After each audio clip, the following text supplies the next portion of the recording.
Wisquill, thank you for that 6-month resub. This keeps popping up. I hope this one works. This one does work. Oh, 4. Zorro for me 4. It's one. What better. happened to 1 and 2? I murder hoboed the first 2. Yeah, you don't want to know what happened to 1 and 2. Jimmy was 1, the bear was 2, so. Oh, Lord, no. Dude. Which means the cameras on the map screen are probably reversed as well. Yep. Probably. Yeah. Just fix that while we're at it. Oh, that's Yep. not. Oh no, 3 out of the 4. Okay, that's not bad. Yep. It was the same positions as the other one. So Raven's the only one that's a good boy. Raven's not causing any problems tonight. That's just like this game. Give me about 20 minutes. I mean, 20 minutes is kind.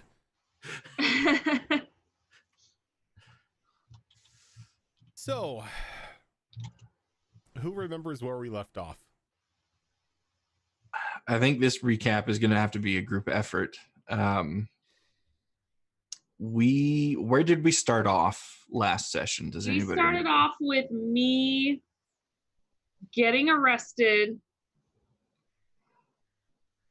We got arrested. I got arrested, and I think it started with you Yes. being coerced by a desire demon. Yeah, it was right when the helmet thing kind of like exploded off my face. That's where we ended. Right. Yeah. And then the demon was there, and I think very soon after that, a fight ensued. Yeah. Yep. Hey, there's a demon that just showed up. A fight ensued. A shade appeared that was in the guise of the blacksmith that Estia murdered the night previous. That's right. There was a huge fight. There was a huge fire. Yeah, the demon tried to lure Estia into a portal where she was promising it was to a courtroom back into Vinter, and it was time to show them her power and how much she grew. And then Esthea saved the demon that we were trying to get rid of. Yep.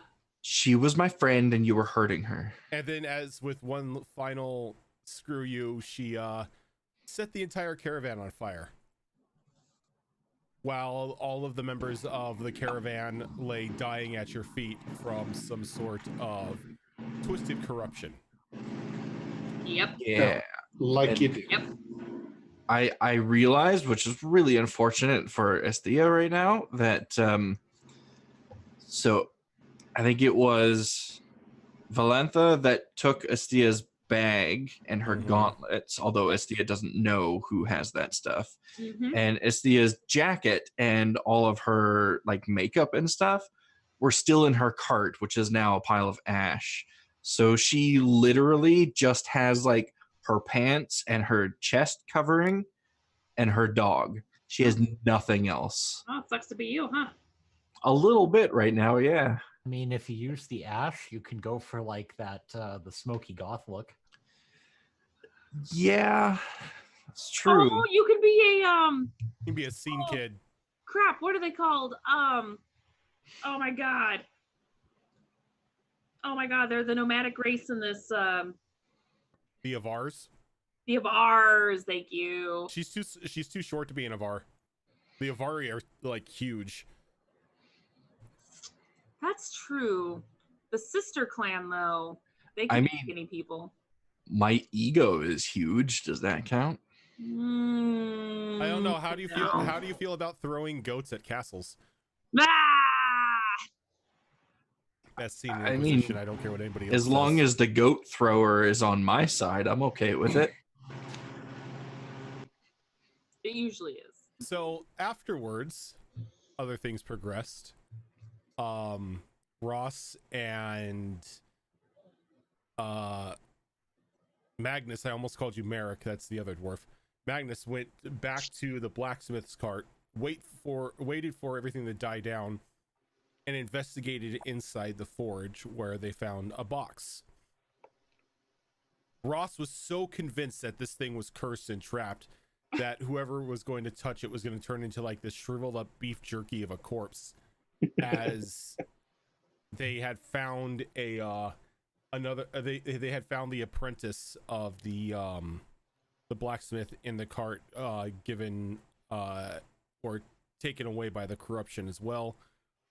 Magnus, not really buying into it, opened it up and found some valuable information and plans for a certain item.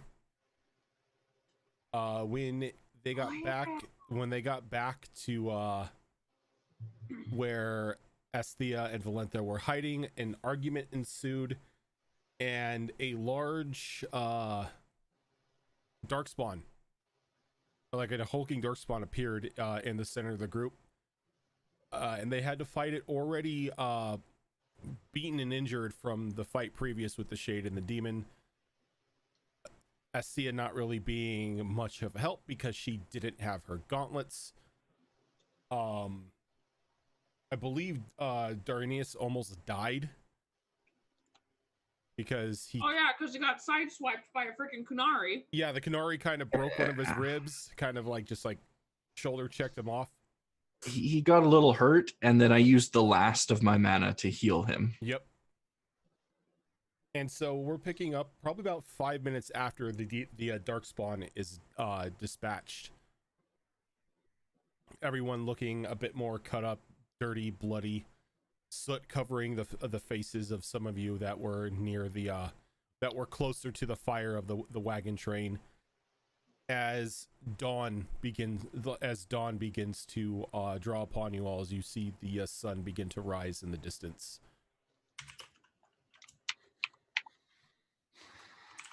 It was a long fucking night. Is there anything else that could possibly go wrong?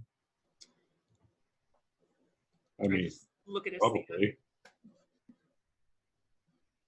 That was the player nodding their head to that. Esthea wasn't saying yes. Oh, okay. That could go wrong. Like, yes, I'm here. I mean, if you want something, I could probably conjure something up here. Oh, I'm sure you could. So now that we've been brutally assaulted by a random demon, Mm-hmm. attacked by darkspawn, Mm-hmm. the caravan's caught fire.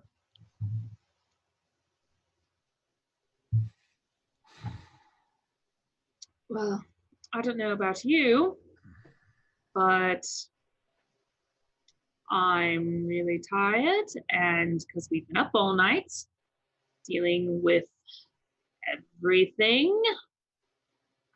So, and just a brief, like, rewinding a little bit, Valentha did say to the group that Esthea is probably the key to ending the blight, and suggested that we go kind of close to the border of the Brazilian forest and then go up. Forgot about that. So just Right. Okay. That's So- right. She did say that. So I don't know about you, but I'm really tired. I want to at least nap, if nothing else, and maybe grab a few things, whatever may be left over that's around the area, and then head east. Well, at least we don't need to escort a caravan now. No, but now we have to escort another.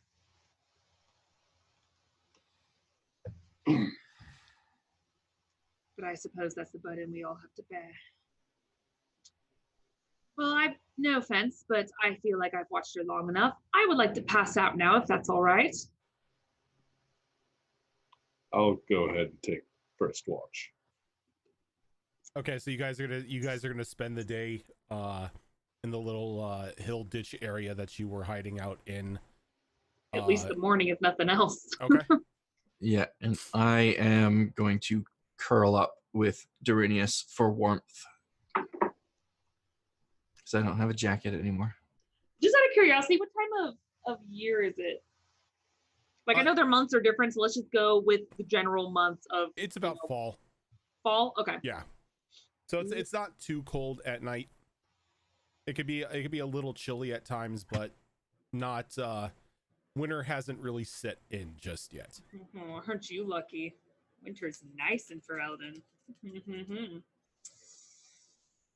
All right, well, I'm out. Okay. Magnus is going to pass out against the side of Steinbeck. All right. So everyone but Ross seems to be falling asleep here. Yeah, I was going to take first watch.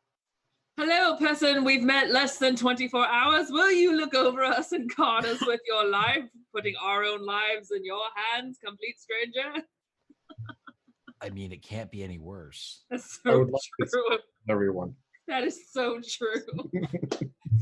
And Valantha gives zero fucks right now. She's so damn tired from all this. So she's like, sure, whatever. If I wake up dead, then fine.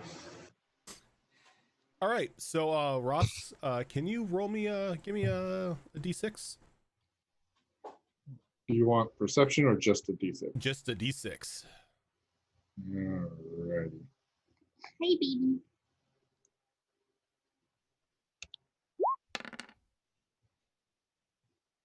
Okay.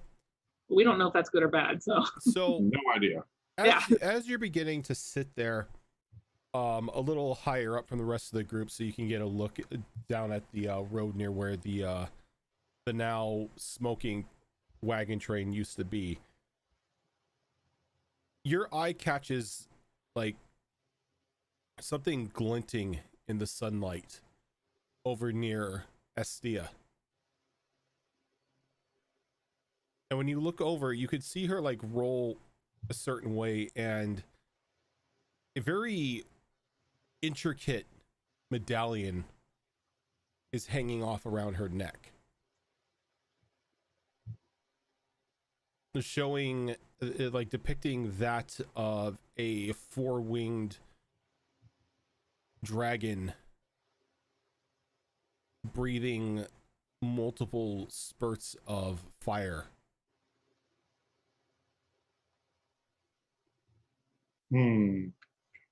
What would you like me to roll to see if this means anything to me?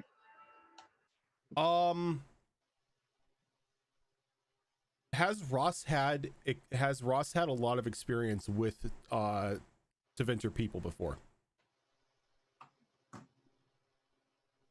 Like, what's his history with them? Like, Aside from the basic Canary.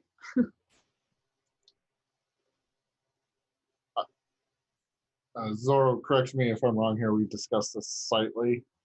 But with the backstory we discussed, did he come through into Tevinter? You did, but you did not spend a lot of time there. You were more assigned to the other countries more than to Tevinter. So you've been there a few times, but you never really stayed too terribly long. You went to the other countries. Okay. So there you go. all right. So you could go ahead and give me a historical lore roll if you have it. If not, it's just straight up cunning.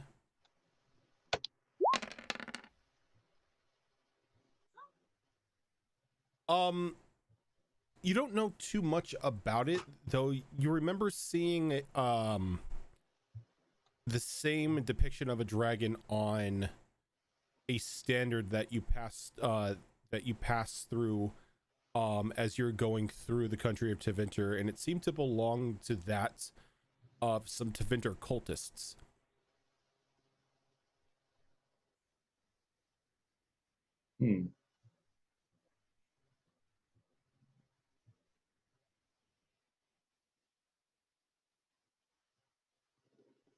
Yeah. I don't like it. Doesn't sit quite right with me, but Ross is going to get up very slowly and walk over to Valentha and try to wake her up gently.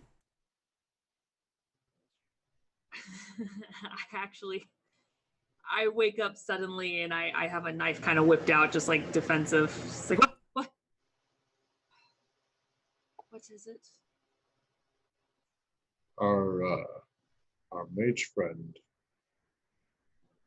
What's seems she to do? have something around her neck. Do you know if she's a cultist? What are you talking about? Be very quiet. Take a look, and I'll point it out. Oh, yeah, that.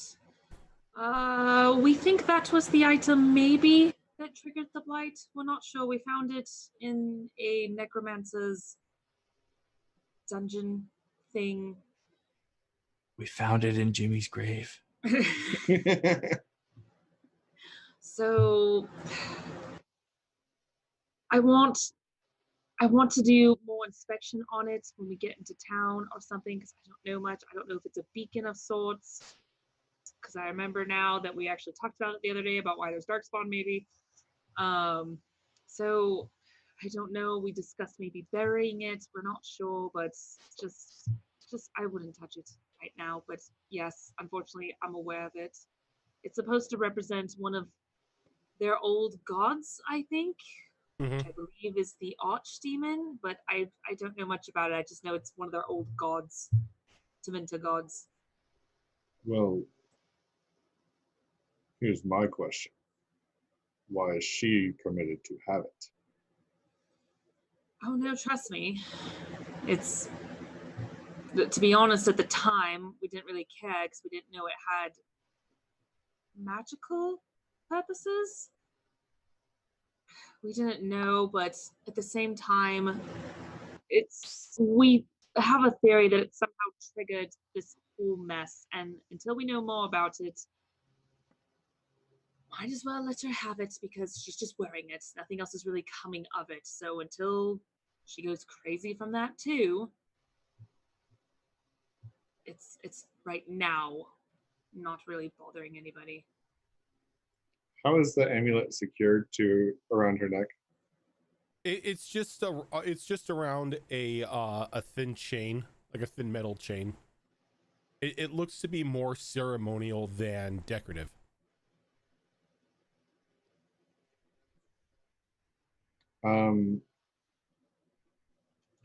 Does it look like something I could remove without waking her? Possibly. It is worth noting I am curled up with my hound right now. That's why I said possibly. You can certainly try. Yep. You better have the deftest hands ever. If you're gonna do that, it would be a Legerdmain roll, which is under dexterity, which is thievery. You probably don't have it. No, I don't. Okay, so it'd be a dexterity focus if you wanted to try to be a little sneaky and take the necklace off of around her neck. I was hoping I could just cut a lanyard, but it's chain, so It's I don't chain, think that's yeah. possible.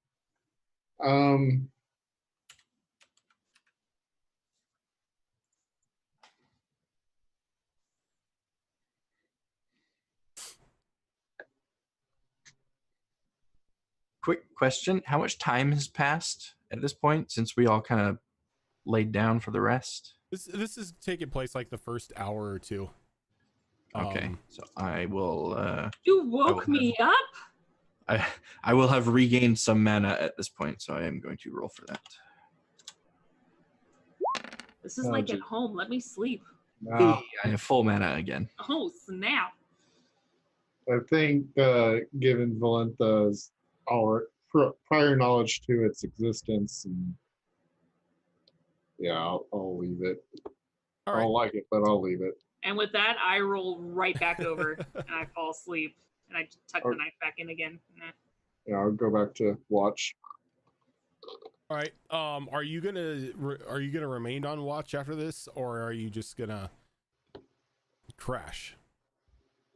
However long a watch should be, or are we going to take shifts, or are they just passed out? Nerdy Northerners, thank you for the raid. Raiders, welcome on in.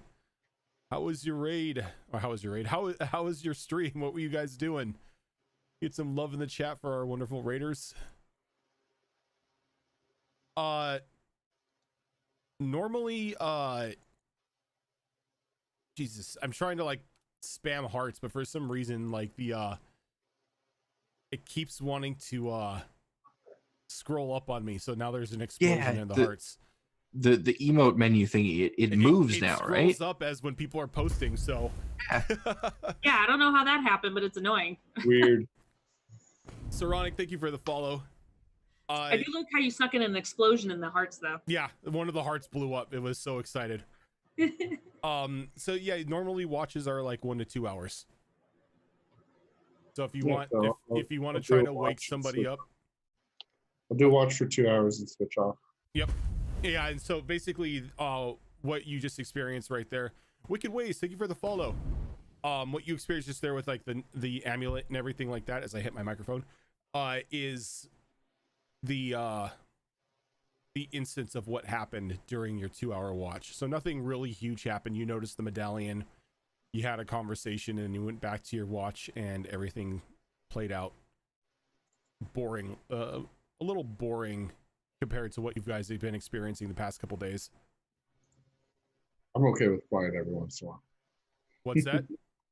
I'm okay with quiet every once in a while. All right, so since you were the only one up, you have a choice to where you can just go to sleep and let fate decide what's going to happen, or you can decide to wake one of your exhausted companions up in order to take the next watch. You'd like fate to happen, wouldn't you? I mean, this is the guy who gives you guys decks of many things and stuff in D&D. It's true. I'll wake Magnus up. See if he's willing to switch.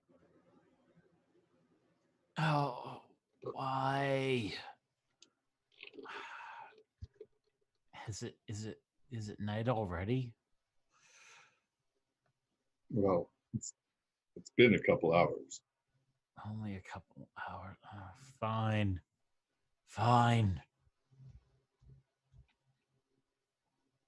I kind of prop myself up, look around.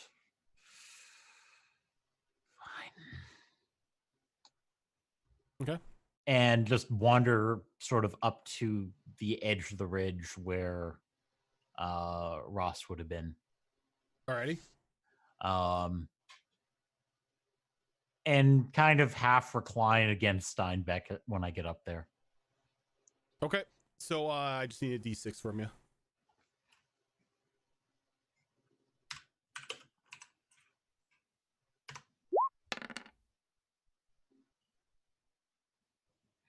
So you're reclining against Steinbeck, and for about the first hour or so, nothing seems to be presenting any sort of danger. You begin to feel the warmth of the sun wash over you as it looks to be like it's going to be another cloudless, bright, sunny day.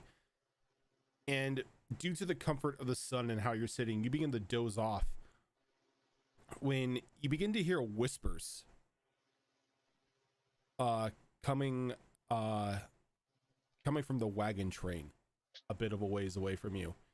And as you look over, you begin to see all these small greenish, like the sickly green orbs hovering over the corpses that were racked by the corruption, as randomly they begin to like shoot into the bodies one by one.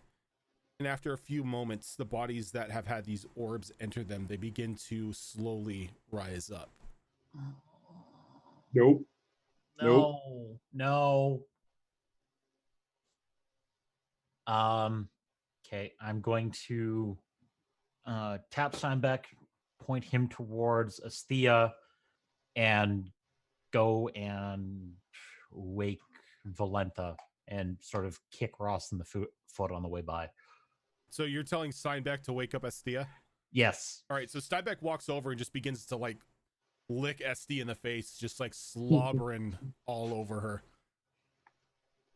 She wakes up and looks up. Now her hair is kind of like sticking up, and all the makeup that was on her face is like run up her face. Steinbeck's standing over and he's got like a goofy look on his face as his tongue is hanging out of the side of his mouth. Go away, dog. Buff. Magnus, Esthea, quiet. sit up. When he kicks me in the foot, I just We have a problem. What did Valentha do now? All the bodies that were out in the field, these green orbs just fell into them. Gonna kind of lean and look around Magnus towards where all the bodies were last I saw them. And as you look out onto the field, you can see that almost the entire wagon train of people are now back up on their feet, but they all have like a very gaunt stance to them as they're hunched over a bit.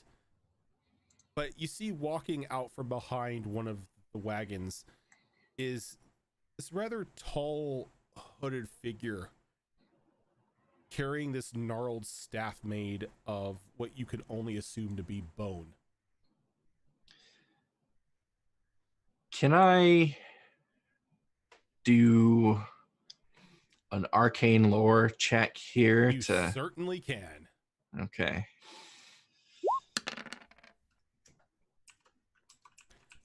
So, being who you are and experiencing some of the things that you've seen in Tevinter, this is probably a possession on a grand scale. And the cloaked figure, just seemingly nonchalantly wading through these bodies, is more than likely a necromancer. Okay, yes, this is a problem. We should probably get up and go immediately. Just want to sleep. That's All right. what I was at. I say that under my breath. I'm stage whispering. Right. Keep your heads low. Let's start going towards the forest. Let's go. And I'll take the lead and start heading east. Start heading east? All right, Yeah. so let me bring up the old map screen here for everyone. All right, so right now you're about there. Oh no, wait, why am I moving the site? You're not the site, you're the little stone here. So you're about there on the road, that little bend. So you've got a ways away before you get to the edge of the forest. If I remember right, I think from what we discussed, it's almost an entire week's trip to do our plan. Yep, to go to the edge of the Brazilian forest and go up near Dragon's Peak to Denerim. It's going to take an entire week to get there, though it's not that much longer if you were to just remain on the road. Either way, you're looking about close to a week's amount of time. And not to be the bearer of bad news, I'm looking at the map here. That southern reach looks distinctly like a mountain range we have to go over. It does, doesn't it? It's It a very hilly area. I was gonna say it's mostly open, but yeah, there's probably some. So we didn't get a full 6 hours of sleep, did we? You got about 3.5 maybe. So we didn't recover any HP. So as soon as we're up and starting to move, I'm going to attempt to heal myself. You could take 5. I think you can only do that right after you've had a battle, right? Only right after. Oh, is it? Only Okay. after an encounter can you take 5. So What about after a stressful situation? Okay. If that was the case, you guys would be taking 5 every 2 minutes. That's so true. That's so true. Hey, not great, but I will take it. As we are sneaking away, I assume we're sneaking away, keeping our heads down. I'm going to pass by the rest of the group one at a time and kind of gauge how everyone is doing, and if anyone looks pretty darn beaten up, I'm going to try to heal them too. So how are you guys looking? I'm actually looking pretty good. I'm only missing one hit Okay. point. I'm fine. I have no idea about my Mavari though. Is that a shot at me because I haven't given you your Mavari sheets yet? I've been busy, okay? If I remember correctly, I think Um, I actually hit max health when we yeah, did the. Steinbeck is missing 5 HP. There you go. Yeah, okay, I'll heal Steinbeck a bit too. I will spend 2 mana on him. I'm just Oh, great. He gets 2. well, I mean, he's only missing 5, so it's not like Fair it's enough. anything drastic. So if nobody else is going to take up the offer of being healed, I will heal myself a second time. Okay. Because I was very severely hurt. And what I'm gonna need from all of you is I'm gonna need some stealth checks here. So I'm gonna need some dexterity focuses from each of you. I'm looking pretty good. All right, so I'm Ross guessing. and Valentha looking good. Hey, everyone looks pretty good. All right. Yeah, all right. All Good. right. Go team. So you guys are able to steal away from the site without raising the alarm from the possessed bodies or the necromancer. And you begin to get away into making your way into the southern reach as the flat grassland that you were once on begins to become a little more hilly and and at times you have small rocky outcrops that begin to jut out from the ground, providing you a little bit of cover, but at the same time, due to your exhausted state, it's kind of wearing you down a little bit more than it normally would. As you begin to make it through the reach, in a little past midday, you are just dead. Not physically dead, but well, not like completely dead, just Done. exhausted. Done. That fine line between like face planting with every step. Yeah, Yeah. like never you done that. like all you're wishing for after every step is just a bed to fall into.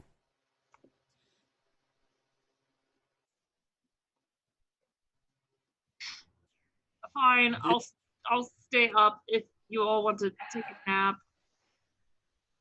We can stop then, finally. Yes, we can stop, but not until we find a safe spot. We're kind of at an incline. So is there like any large boulders or any like little patch of trees or anything? Tall grass? I think that's gonna need a roll. Can I help with the roll?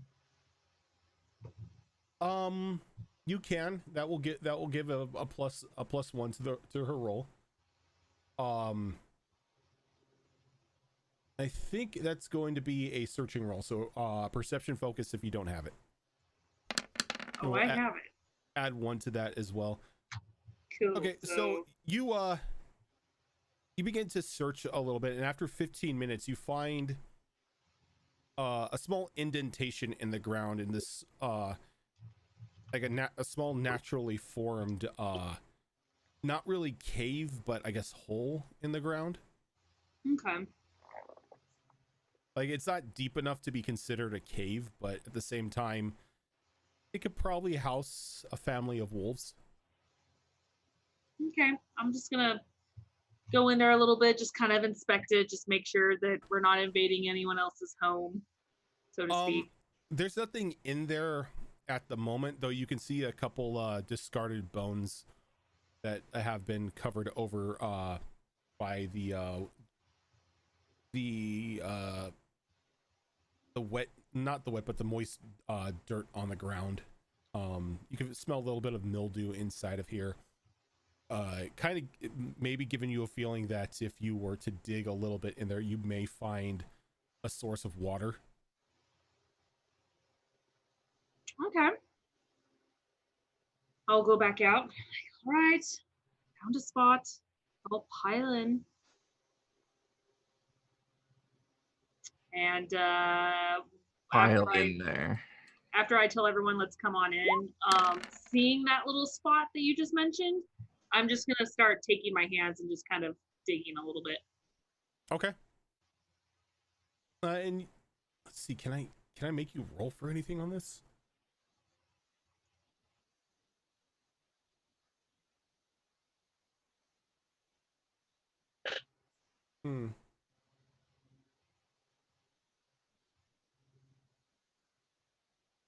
There's nothing really I can make you roll on here. Yeah. I'm not mining.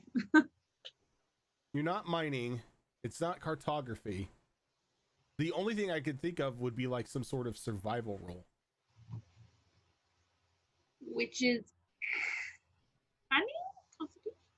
See, cunning is survival in there?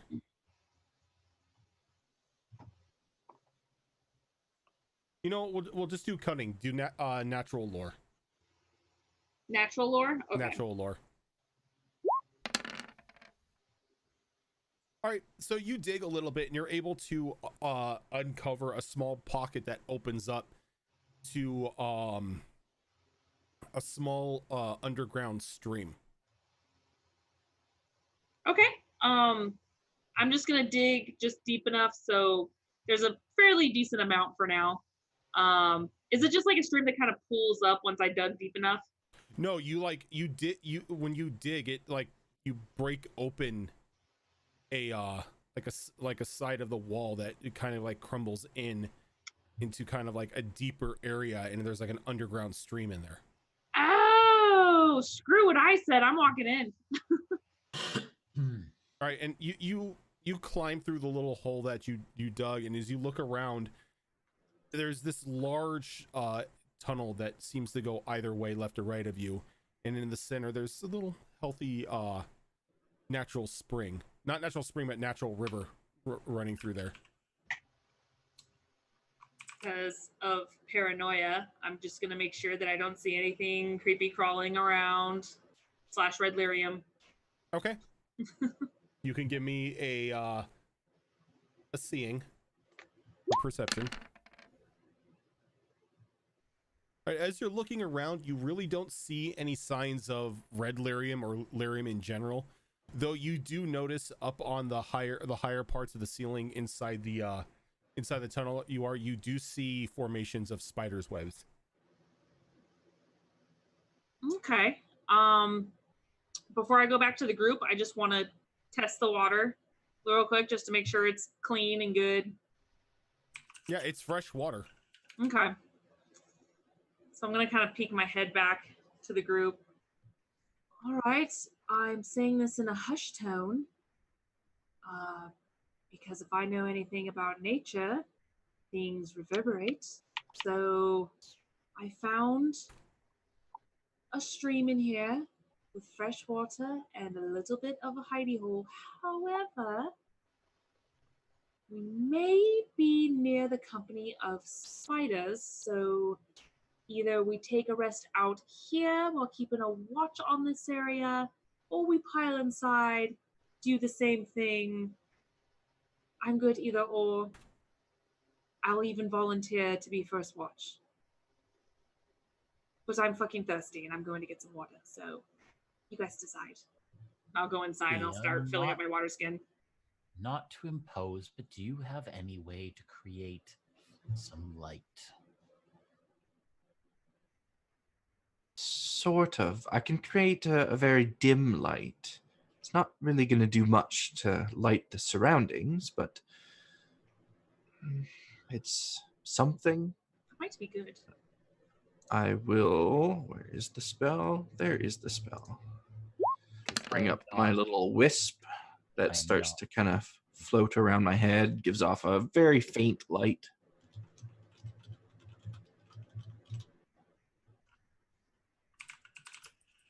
Oh, it's that little wisp that kind of rotates around you. Yep. All right. It's not really meant for light. It just boosts my spell power, but it does give off a very little. Yeah, it gives off pretty much the equivalent of a night light.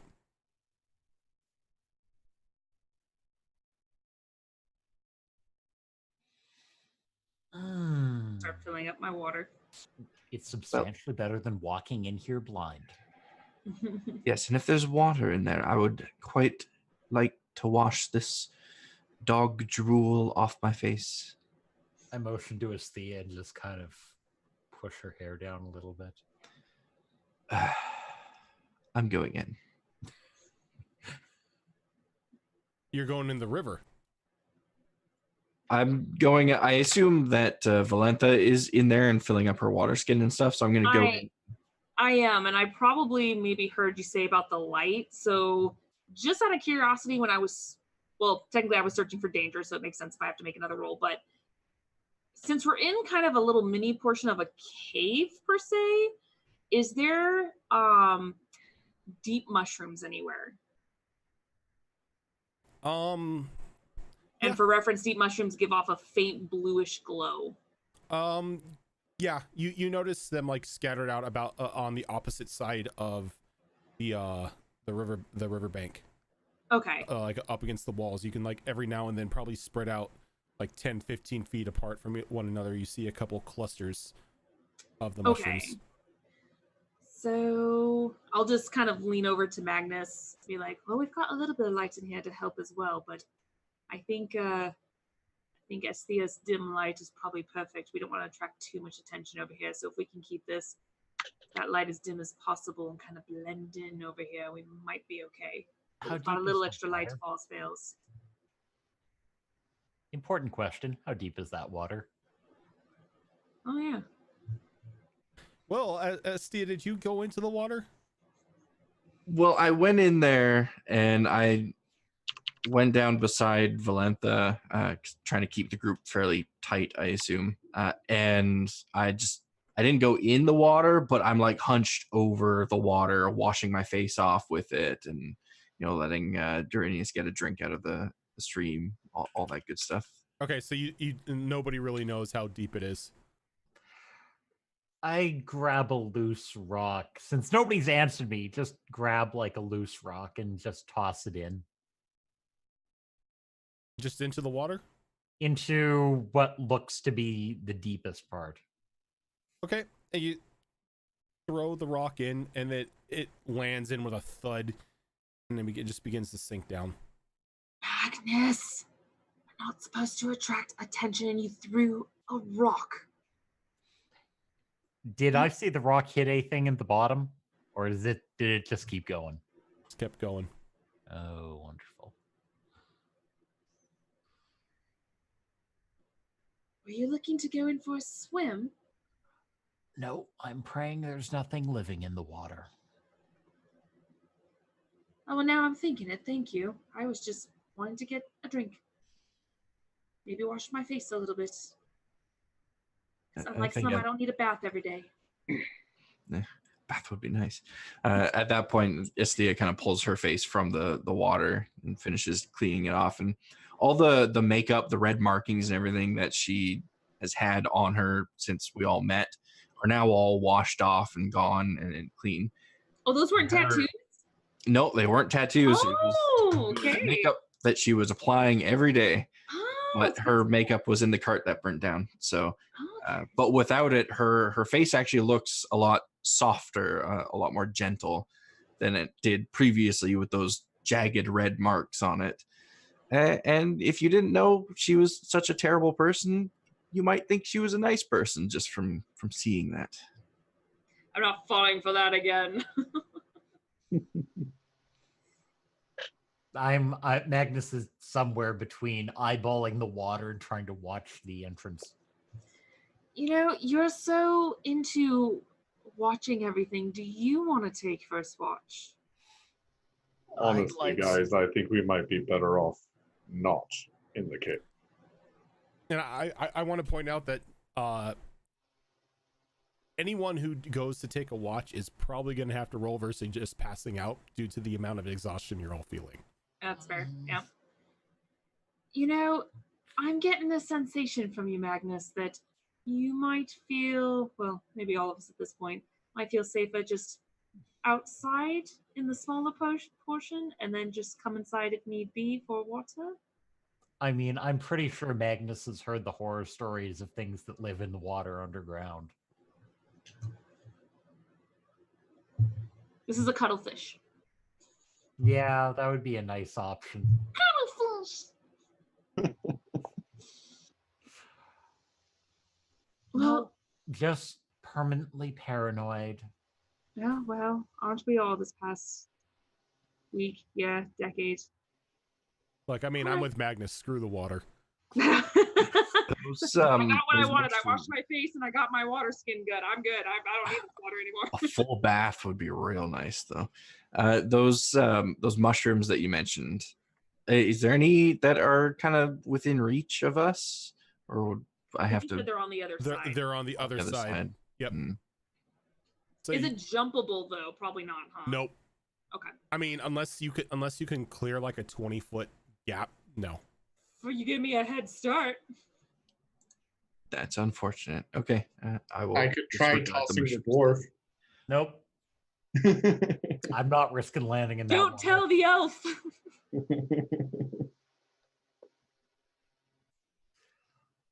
All right. Are we So Going outside then. before we go any further about who's going to take watch and who's going to pass out from sleep, let's go ahead and take our first break for the night so we can remain on schedule here.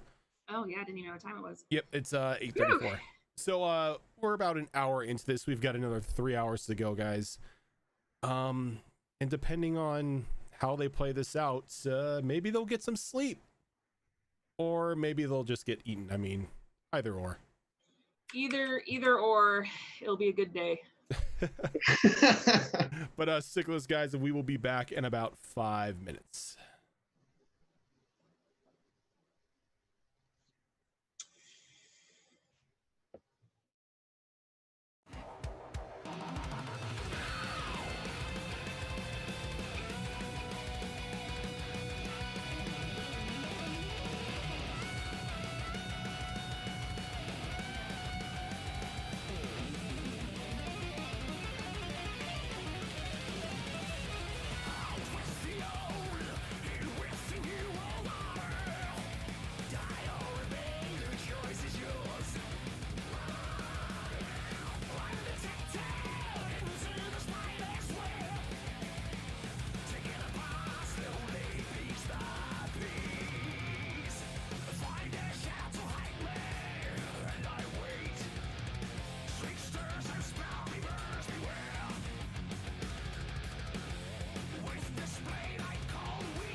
All right, we are back. Rocks? No, For Oh. rocks, what? Math rocks. no click clacks. The shiny Aw. click clack math rocks. Yeah. I totally forgot to get my papers for all this stuff, so. Doing one better than me. I was sitting here going, I know I'm missing something and forgot I didn't have freaking Roll20 open. Oh! That's kind of essential. Like, oh, yeah. That kind of helps things you'd have in your How do you not have Roll20 open? No, I do now. It was like 15 minutes in, and I was like, Oh, I'm I was like, missing how'd you do a something. stealth roll. That makes more sense now. where you're Okay. looking at all your monitors, just going, I know there's something I should have open. I know I'm missing something. But yes, so now that we're back, how are you guys doing the whole situation while Ogren barks in the background? Oh, Always during this game. I don't know why. I think we are exiting the cave and attempting to rest just outside of it. Yeah. I think that's the Yes. plan. So we're still in that little like cubby half cave whatever area, but we're Okay. Just in not like that sitting area. against the water. And then if I go on guard, I'm actually going to be on the opposite side of the wall so I can stare at the hole with some little bit of distance, so I can, if something pops out, I at least am ready. So You make it sound like you just don't trust it. yeah, no, well, if nothing else, I don't know about the water. You're creeping me out with that, but I'm actually just right now just like, oh, spiders? And I know how big those spiders get in Dragon Age. Nothing wrong with those spoders. Leave them alone. And Magnus is going through all the horrible stories of things he heard of things that live in the water in the deep roads. It's like he's got trust issues or something. Oh, Go we figure. know. Don't say.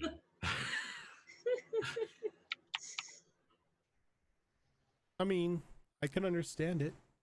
But all right, so is anyone taking watch, or are you guys just gonna sleep? I'll take watch. I'll take first watch. That way we're not completely all Okay.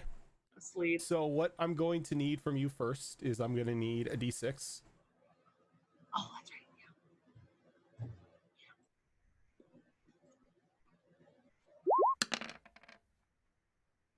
Again, I don't know if these are good or bad. I don't know what's considered. I don't know what this means. I know it's kind of scary, right? All right, little bit. And now I am going to need a Constitution focus from you. Stamina, if you have it. Oh, come on. This is last night all over again. Okay, so try as you might, Arvalenta. You begin to doze off during your watch. Can I make one for Saran too? No, Saran is out. Oh. All the dogs are just like, screw it, I'm out. Bad Doge. Okay. Okay. Out. Sorry, guys, I tried. So I'm gonna need 3 more D6 rolls from you, Valanta, since you did not wake anybody else up from their watch and you have passed out. Yep. Okay. Okay. Show me one more 3. Yeah! All right. I win the jackpot. So 8 Chica. hours goes by. Everyone gets a nice sleep Wake up wrapped in web.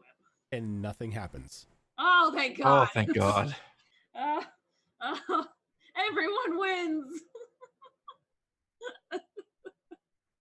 That could have been so much worse. I don't even know if high or low was good. I don't even know. That's what makes it fun. I know, because Ross rolled low and it was just looking at the necklace. So I'm like, what does this mean? Maybe high is bad and low is bad. Yeah, maybe. It's all just bad. It's, Uh, yeah. So 8 It's all- hours go by. I wake up and immediately renew my rock armor for another 8 hours. No, you Okay. don't. Do you? Well, it matches the Oh, target. you know, number, so- it matches the target number. You're right. Just barely. Yeah. Jeebus. I mean, it's still not a failure. Don't do magic first thing in the morning, kids. There's this the half awake, kind of reaching up.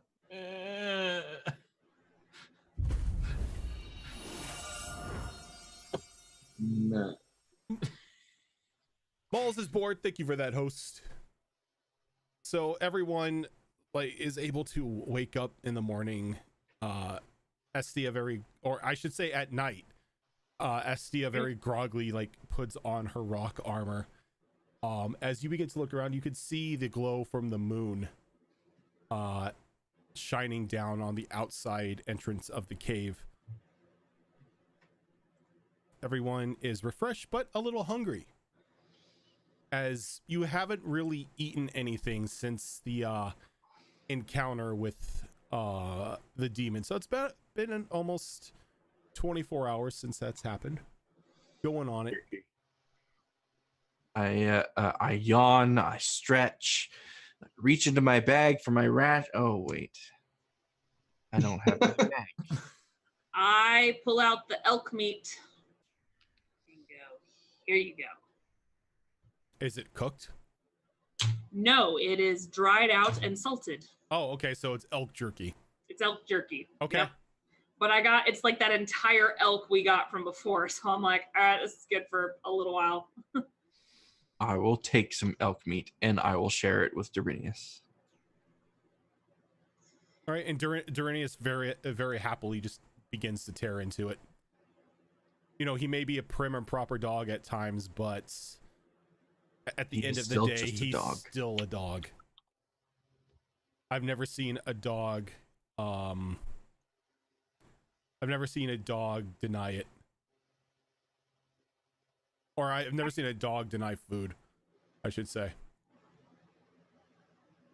Nope. So, which direction are we going? And also, where are we? We are not that far from where we last were, and we're going east to the Brazilian forest. Are you leading the way then? I am. We're used to moving all the time, so aside from constantly running for my life, this is really nothing new to me, to be honest. We never stay in one place that long. While she's kind of explaining that, can I do a perception check just across the whole group to see if I can spot my gauntlets on any of them? Sure.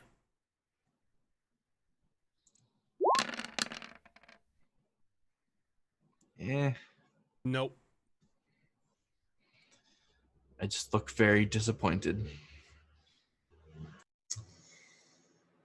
So I know we're rested, and I would hate to kind of throw us off as far as traveling at night and then sleep during the day, because I do not want to do that.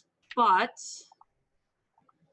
do we want to waste some time and stay here till sunlight, or do we want to move a little bit further and then rest up till morning and then start the cycle all over again? The quicker we can get to civilization, the better. All right, what does everyone else think?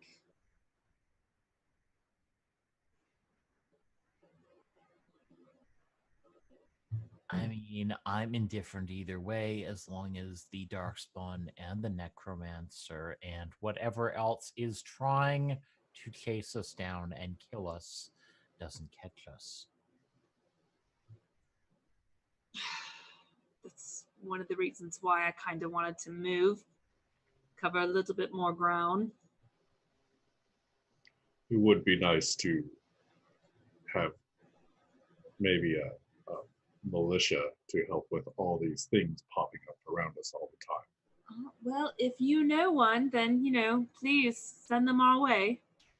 Like the kind you would find in a city. I guess we're on our own, and we've got to keep moving at this point, I suppose. So if everyone's feeling good, I say we pack up and go. At least a little bit further.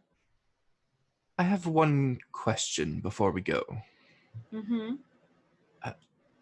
Ross, was it? That's what your name was? What were you doing this far south? Why were you here? Trying to make my way up north. What brought you down here in the first place?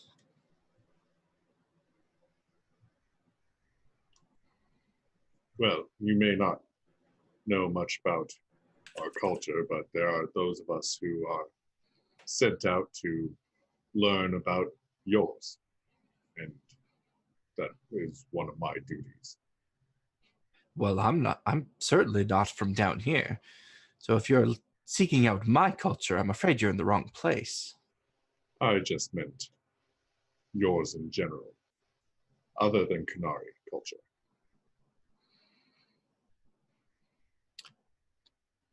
Sounds like a bit of a spy to me, but sure.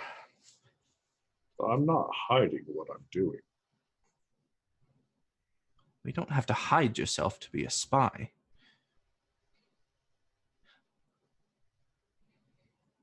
Fair enough. Right, well, shall we proceed? I'll be in the back. All right. I'll pack up our stuff and start leading the way. Okay. Can I get a quick seeing check from you? Okay. Oh, threes. What the hell? Thankfully you're able to see this. So as you begin to make your way towards the entrance of the little cubbyhole cave that you have, you stop as you can see up on a higher part of like a hill ridge, a line of those possessed corpses. You get walking almost in unison. A strange uniform feeling to it is at the head of it, with multiple chains in the hands with collars attached to each one of these creatures, is once again that necromancer.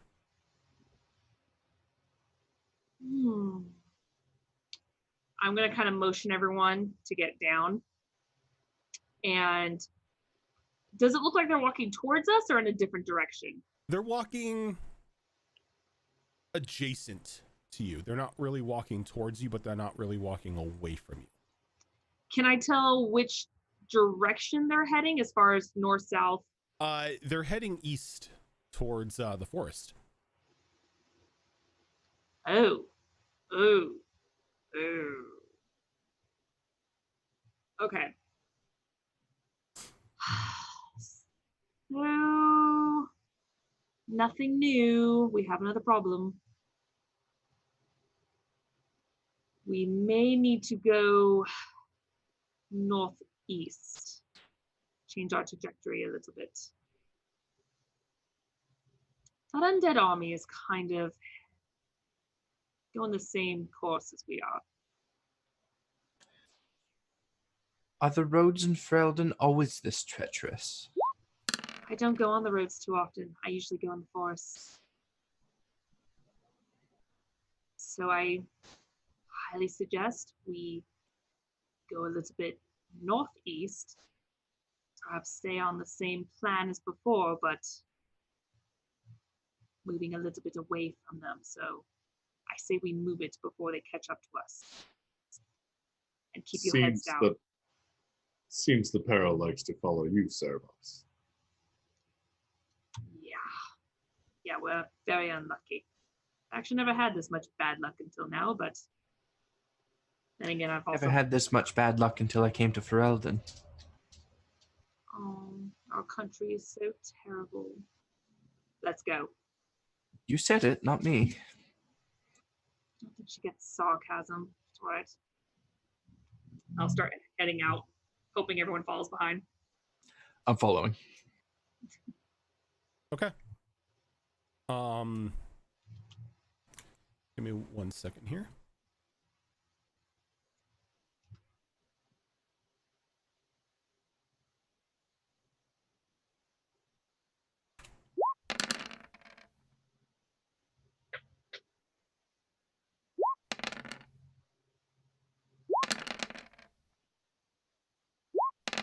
Those are high numbers. Sir. All right, so I need stealth rolls from all of you. Oh God. Sir. God, that's gonna work, but okay. I'm good.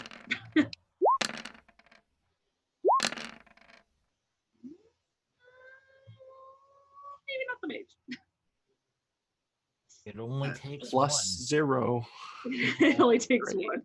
It helped me He's in take. the middle of roll group director.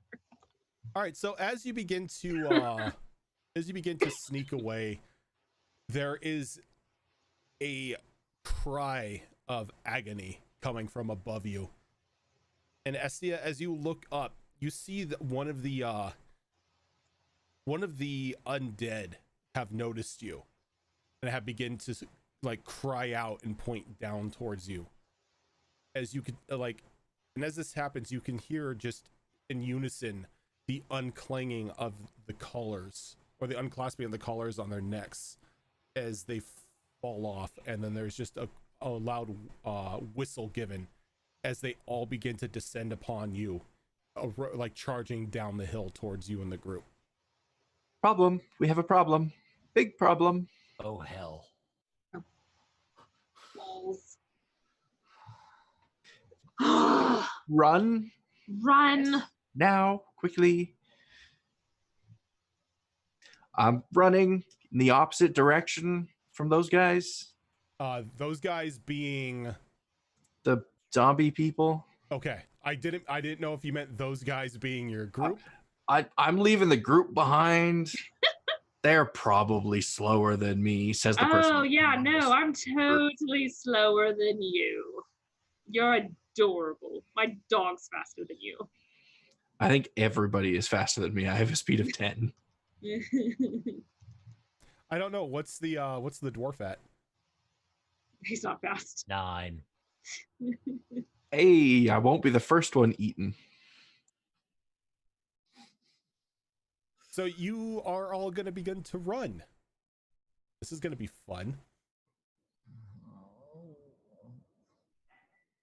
Definitely going to be fun.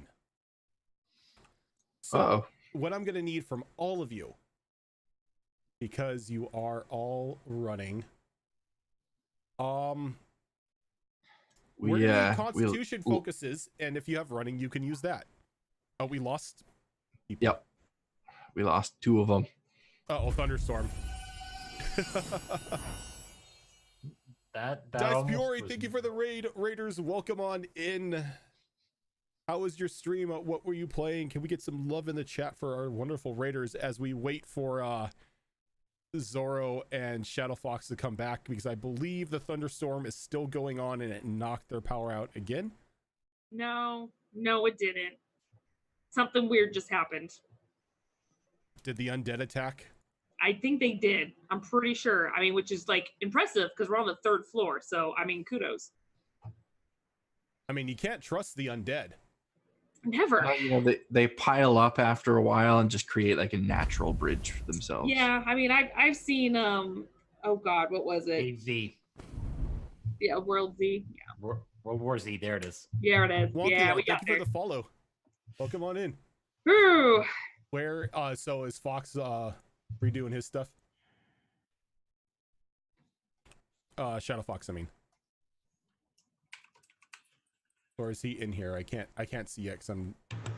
Let me go check. Give me a moment.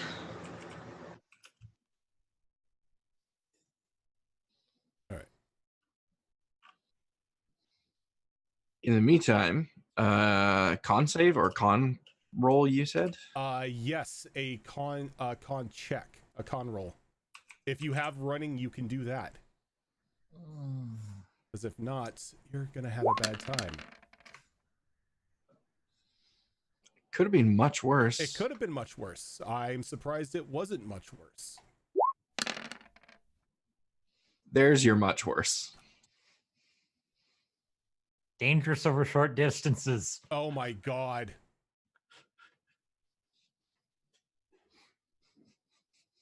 This is going to be a nightmare for you then.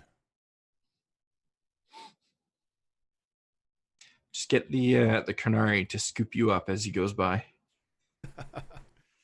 Oh, there we go. Cameras are back. I just have to switch people around. Oh, everybody is other people right now. Well, Yeah, he's you're- booting. You're kind of a fox. Yeah, HP Fox is kind of a fox right now. All right, he's booting up. Grab the dwarf like a football. Yeah, Whisperl, they may need to. So Estia, you're fine with your Constitution check. Magnus, not so much. We just need one from Valentha and Ross. What are we doing? Constitution? Yep. Con. Constitution. If you have running, you can use that. 5, 7, 9, 11. I've seen better. Like, do I have advantage because I'm fast? Nope.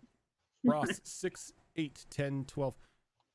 You know what the sad thing is? The They're only fast? one who passed the check is Estia. I see dead things moving around. I just run the other way. Jeez. Well. Okay then. Yeah, it shows no signal for Shadow Fox right now. Yeah, Yeah. I'm working on it, guys. Oh, okay, cool. I can hear you. I can hear you.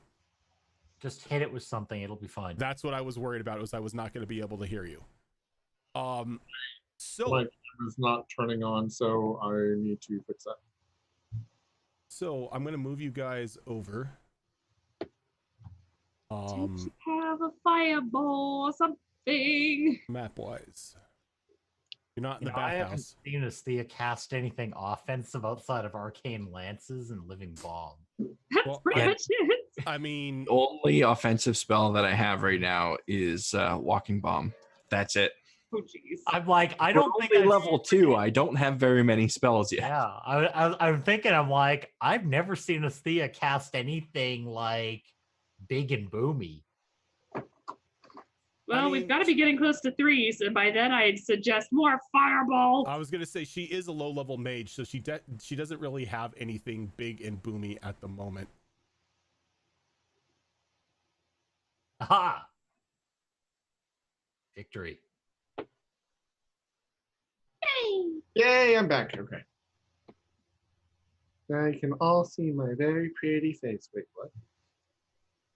So don't mind me as I'm putting all these creatures on the Yeah, sure. on the map. This is I- where the DM just flips over a bag and starts dumping tokens on the table. We're Yeah. level 2.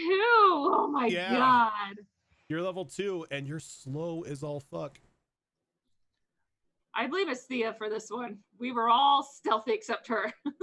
So I also blame her because she supplied the bodies for the zombie army. Also that.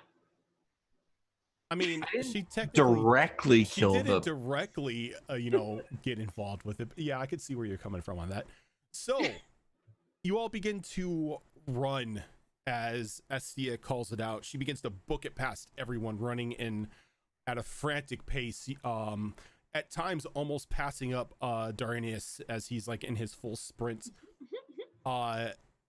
The willy-nilly running of everybody spreading out and trying to get away from the zombies as they're like nipping at your heels at times. You could feel like the tips of their fingers like brushing up against your back as you're just pumping your legs trying to get away from them. And you run up into a higher hilled area than you like. And you come up to this small, what you could only assume to be keep, and a dead end in front of you, unless you like jumping off the edge of cliffs. And as you Dive. you could cliff dive. And as we bring up the map here, the dead are like descending upon you. Their shrieks ringing out in their your ears as they keep clawing, trying to get a hold of you. And I'm gonna need that wonderful thing that everybody knows as, give me 1 minute so I can add turns to everybody here. So before we roll initiative, how much time, either in seconds or minutes, would you say passes between me calling out that there's a problem and us running up to this point? You've probably been running for a good 5 minutes. Okay, so in the time of running, can I cast Spell Wisp, which has a 1 minute casting time? I don't think you can cast while running. On Can the you not? upside, I think we're healed because we actually did rest. You did rest, so you can do a heal roll. What is that? One. What is the heal roll? It's 5 plus your con plus your level. Okay. All right.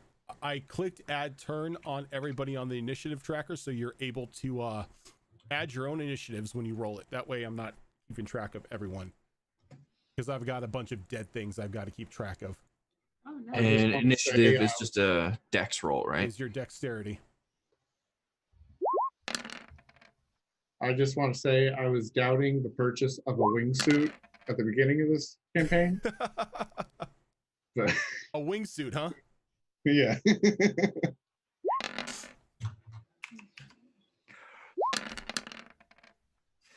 How many times am I rolling this? 1, 2, 3, 4, 5, 6 times.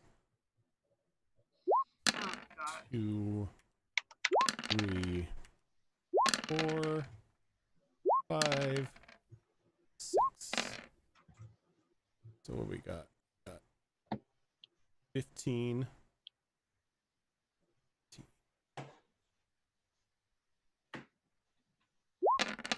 14.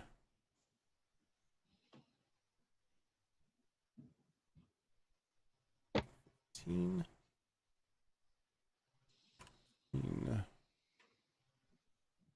12. Oh, it's a good thing I started thinking of a backup character. All right. So Ross can kick us off.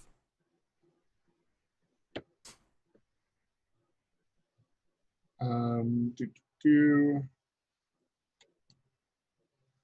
Okay, so I'm going to run up to this guy, drawing my weapons as I do. I'm gonna try the shock dagger. All I'm right. gonna try the shock dagger. And let's see here. I was here, so yeah, I'm going to roll a stealth check for backstab. All righty. Yeah, you make it. Sweet. So 1 second here. +2 bonus to the attack for that. So switch over pages here, and then shock dagger. I lost the thing. There's the thing. So +2 to that. Damn, look at all those 4s. I know, right? I'm just going to do that quickly. Okay, so How many stunt points does that give me? that gives you 4 stunt points. And you have +2 on top of that. So that's what? 4, 8, 12, 60, 18. That hits their armor. Or that beats their defense rating. So you will hit them with the shock dagger, and you've got 4 combat stunt points to use with that as well. Rojan, you've got an actual init for Steinbeck now. Sorry about that. So I'm going to use 3 of those stunt points to do a lightning attack to make a Alrighty. second attack against it as well. Mm-hmm. So let me roll damage on the first one, and then there's an additional d6 for backstab. Okay. Damn, 12 right off the bat. And then I need another d6. Another 5. Being on the first strike. Alrighty. As like your first dagger shot goes in and just cleaves just a chunk of chest deep across, or a chunk of flesh off of its chest with a deep gouge as like sparks begin to burn the wound away. Sweet. Then do you, for the lightning attack, does the second attack auto hit, or do I need No, you have to make another attack. Okay. So this is not a backstab. This is not a backstab, no, because they know you're there. You kind of stabbed him. 3, 5, 9, 13 will hit. Okay. And then just normal damage on that. 9 damage. All right, and you begin to just like tear this thing to ribbons. After you're done with your strikes, you can see this thing is barely holding on. And I'm going to move away from it to. Okay. Yeah, All right, Steinbeck. Steinbeck is going to charge at this one and go for a leg.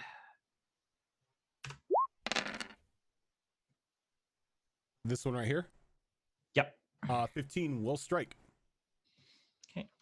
No stun points though. Sadly, no.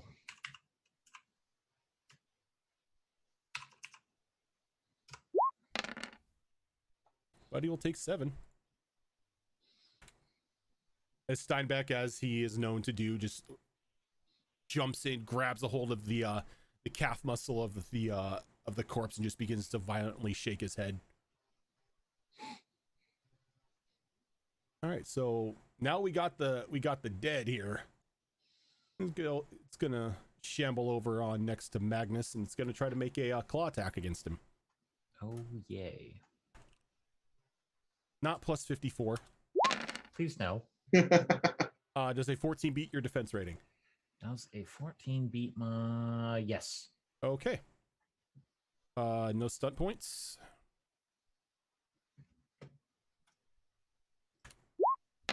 So you're going to take 9 points of damage as the claws just lash out and go across your face. Okay. All right.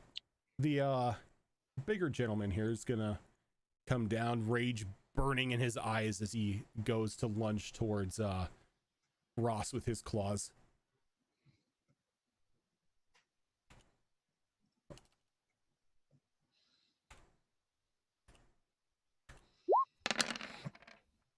Does a 16 beat your defense rating?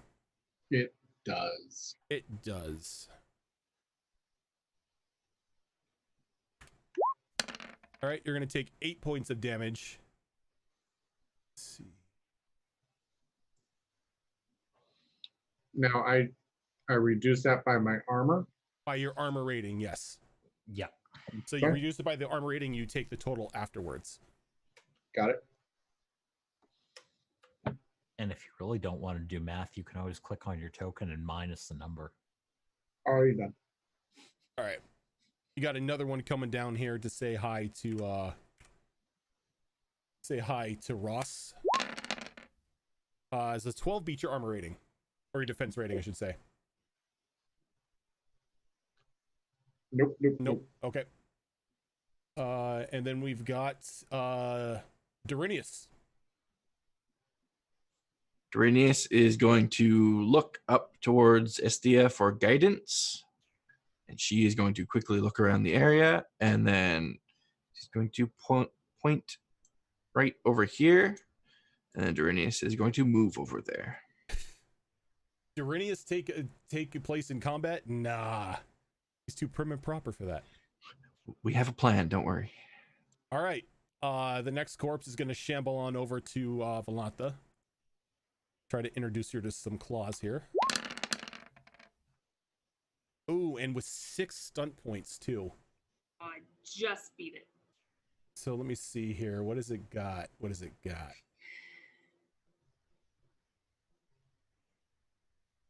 Ooh. All right. So it's gonna use one of its stunts as well. First off, let's roll the damage. So you're going to take 9 points of slashing damage, and then it's going to use an ability called Drain Life. Oh, that's which lovely. All enemies within 6 yards of the devouring corpse take 1d6 penetrating damage, and it regains health equal to the total damage inflicted. Rude. So So pretty much everybody is within a Yep. 6-yard radius. Yeah, that's three squares in every direction. Yep. Rude. All right, so everybody is going to take 3 penetrating damage, meaning your armor rating does not reduce it. Doggos get that as well. Yep. And he's going to regain 21 HP. Shit balls. I did all that work for nothing. Or nothing.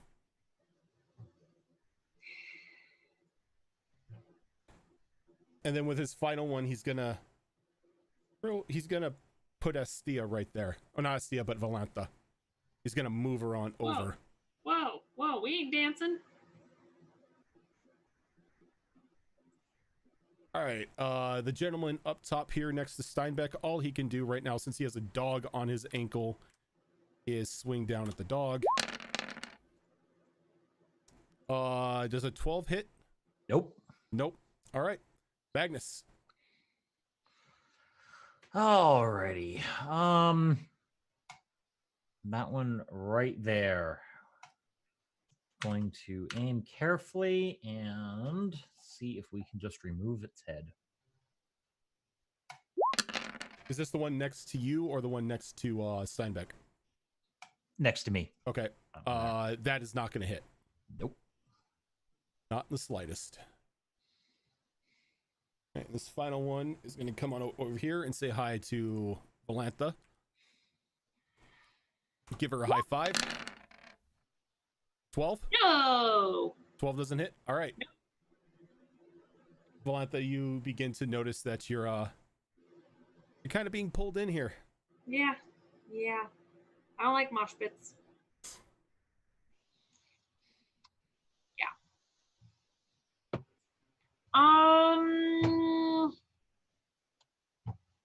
Let me see here. Yeah. I'm going to. So this abandoned fortress, are there any, like, do I see any, like, ballistas or anything around? Not Or really. trebuchets? No. You don't see anything of the sort. Like what you see off to the side here is you see a small smith, what you can only assume to be a barracks, and then the main tower itself. Does it look like I can climb up this building at all? You can attempt to.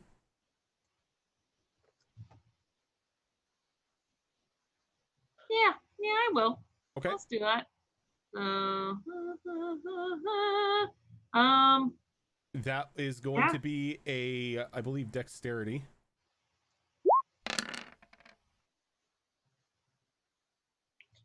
You easily climb up onto the parkour. You climb up onto the roof itself. Does that still count as my movement, or is that an action? That will count as a yard of movement, or 2 yards of movement to go up. Perfect. All right. I'm gonna start aiming for this guy right here. Okay. Now I can't remember if it automatically adds the 2 or not. For the take aim. Oh, there we go. Okay. That'll hit, and you've got 2 stunt points. Let's see here.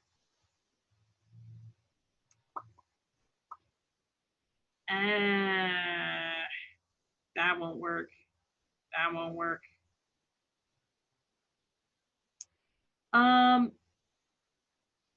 If remind me if I do the pierce armor, is it just for that round or just for this attack?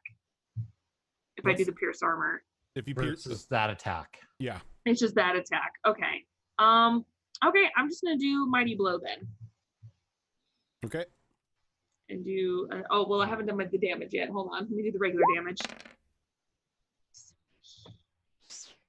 And then another d6. All right, so it's 18. Yeah. Take that, bitches. That's what you get for taking my life. I'm gonna take it back. I'll take it back. right, so you just like embed that arrow deep into its chest and it kind of staggers back a bit, its upper body buckling, but it's still holding its ground. Dang it. Okay. Saran. Saran gonna move over here and go, "Arr!" Which, let's see here. 3d6 plus, what was it? Plus 5.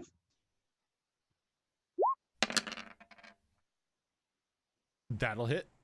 Nice. Okay, and then his attack is 4. Okay. Nice. Good doggo. Good doggo. Just biting at its ankles. And then biting at its ankles, it ends up ripping a leg off of the corpse, and it kind of falls over, losing its structural integrity and just falling into like this gross pile of meat and bones as you see the whatever like that green orb was possessing the body just flying off. Does it look like it's returning somewhere, or is it just like up in the air? It seems like it's flying off, like it's making an escape.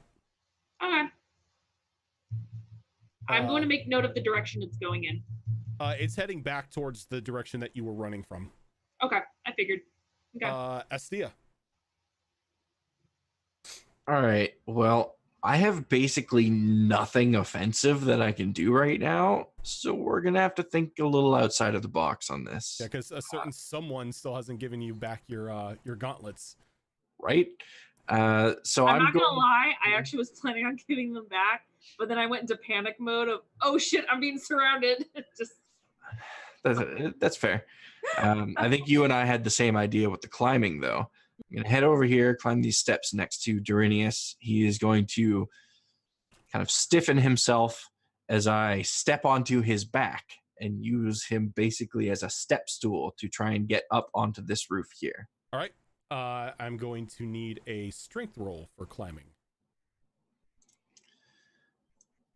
Do I get any bonuses to that because Durinius is basically helping me? Durinius will give you a +2 since he's acting as a step ladder. It's good because I like my dexterity. I have a +0 to my strength. I mean, you're a mage. Yeah. Yeah, Jesus. so +2. All right, so you're able to pull yourself up onto it, like up onto the little flat roof of the first layer of the tower. You're about... How high up is that second roof? So for where you're at right now, you're probably about a good 10 feet off the ground. The second roof is probably another 15 feet above you. Does it look climbable? Oh yeah, it's made out of stone. You can see that there are like stones a little loose and jutting out. You may be able to use as like footholds or handholds as you climb up. Can I attempt that on this turn, or do I have to wait till next turn? Next turn. You're going to need to use your full movement to be able to get up to it. So was that my action to climb, or was Yeah. that just my movement? No, that is a movement. So I still have my action You then, still my have- major action. You still have a major action, yes. Okay, so targeting the guy right in front of Ross, that one there. Walking bomb. Oh yeah, because that's always safe to cast, right? It's literally the only thing I can do. I know. Oh, thank God I make it. All right, so it needs to make a save of what? Let's see. 13. The round you cast it, walking bomb inflicts 1d6 plus 1 penetrating damage. Then at the start of each of its turns, it needs to make a constitution test versus my spell power. Okay. Right off the bat, it will take that 1d6 plus 1. Nice. Nice. Good start. And Ross, you could see like this little lesion begin to form on the side of this creature's neck as this like greenish black corruption begins to spread out through it. And you've seen this once before when you were in battle when Estia was near you. And you know that more than likely she just probably cast Walking Bomb. Oh, and actually, I get 2 stunt points on that as well, Mm-hmm. which I am going to use both of those stunt points to increase my spell power by 2. So it'll Okay. be even more difficult for this thing to shed off that spell. So what does it have to make? At the start of A its 15? turn, it makes yes. All right, I'll put that in there to know that he has to make a 15 save. All right, so before Ross, give me 1 second here.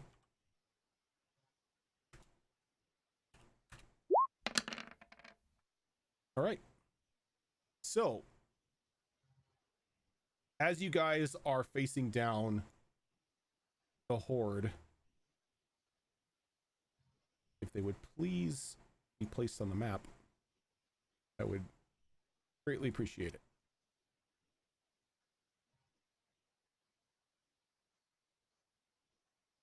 Another 2 join the battle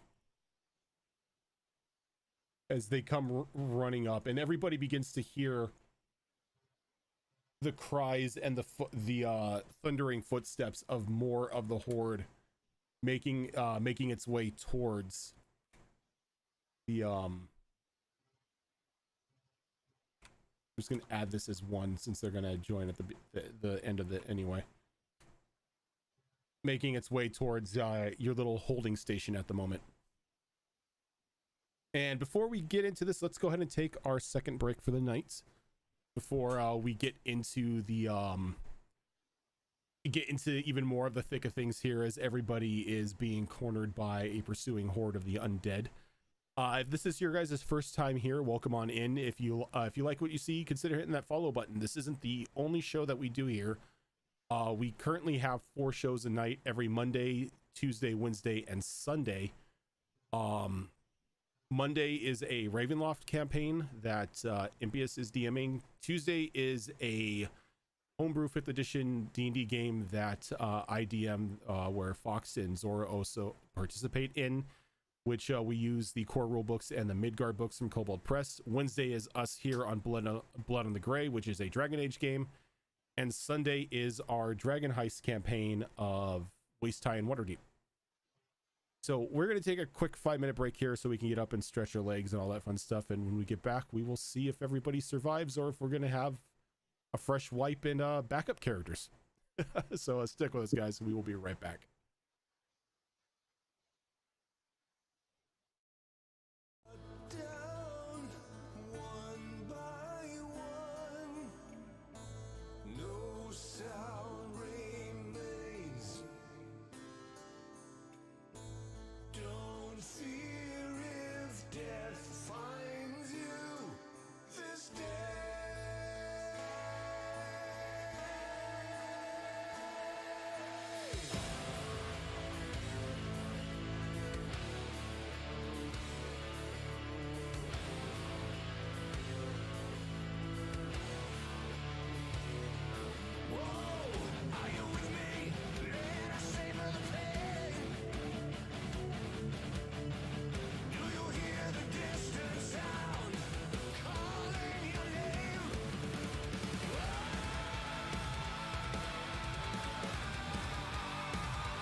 right, we are back. Cat,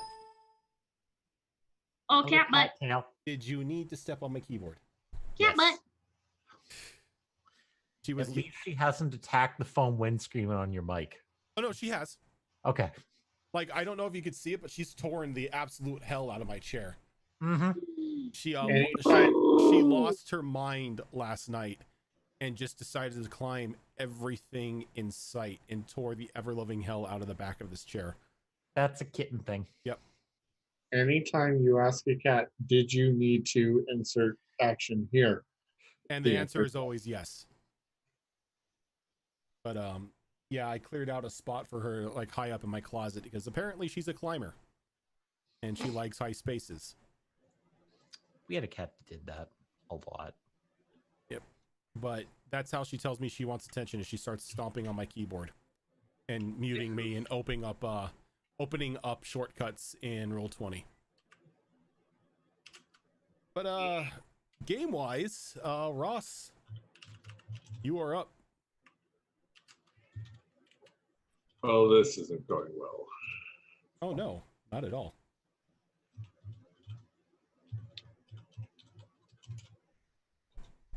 I'm going to go for the backstab again up on this guy. Okay, So here. one of the I'll newcomers. Yeah, one of the newcomers. All right, Where are my tools? Why don't I have the dimensioning tool? I think I moved only about half my speed. what's your speed? You moved 8. 14. Oh, yeah, you moved 8. Okay. So roll a stealth check. That'll make it. Okay. Roll the attack with the shock dagger. That'll hit. You have also 3 stunt points. 3 stun points. I'm going to do the same thing again. I'm going to do the lightning attack. Alrighty. So attack it twice. Mhm. This gets an additional d6 to it. So hold on. All right. So 10 damage. Not as And- impressive as the last attack, but still. Right. But now roll for second attack, right? Roll for your second attack. That'll hit. No Okay, stunt points and- this time, but Yep. And then just normal damage roll. 11. Nice.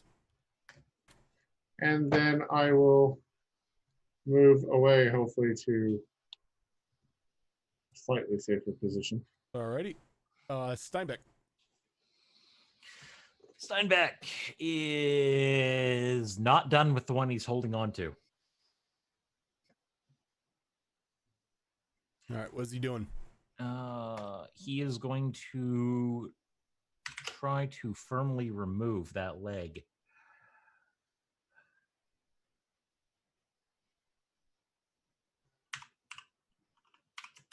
My mind totally blanked on what side. 15 will strike. Alrighty. And no. Oh, there's stunt points in there. Yep, there are stunt points. He has 5 Oh my stunt God. points.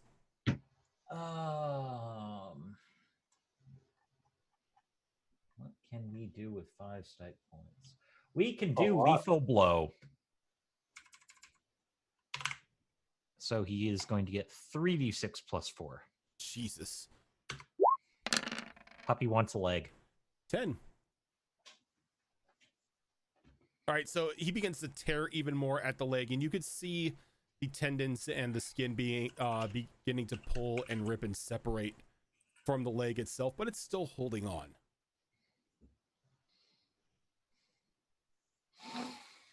The one next to Magnus is going to try to hit him again with a claw attack. 19 hit you? Yup.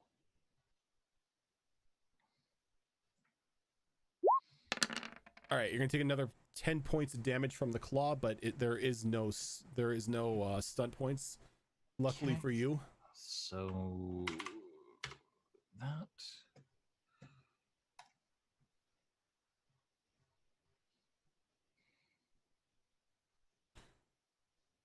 So not wanting to give up its quarry, the one with the rage burning in its eyes just gives chase after Ross. Fair enough. 19 Oh, I hit you. think that hits.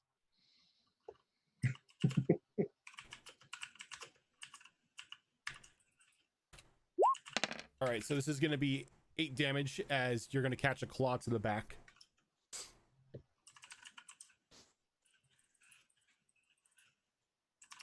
And that guy needs to make the con roll at the start of his turn, and I made a mistake on the spell power. I thought spell power was 8 plus magic. It's actually 10 plus magic. And then I had a +2 on top of that. So the number he would have to beat, which he Is did beat, 17. 17. Yeah. I was going to say, he just rolled an 18. So Yep. the walking bomb goes away, correct? Yes. All right, so he's no longer infected. He's going to make a slash attack here against Durinius. That'll hit. 17 is going to hit. 7 damage as Durinius is going to catch a claw. And it's Durinius' turn. Do I want him to continue? Yeah. You know what? I'm going to have him move right up here and attack this guy. All right.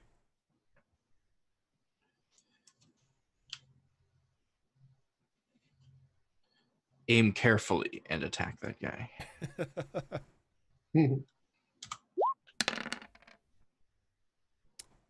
Careful aim is going to hit.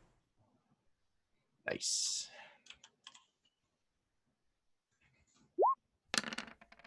Nine damage. Or 9 damage. Very nice.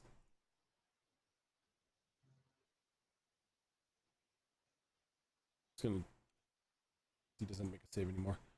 All right. Is Durinius doing anything else?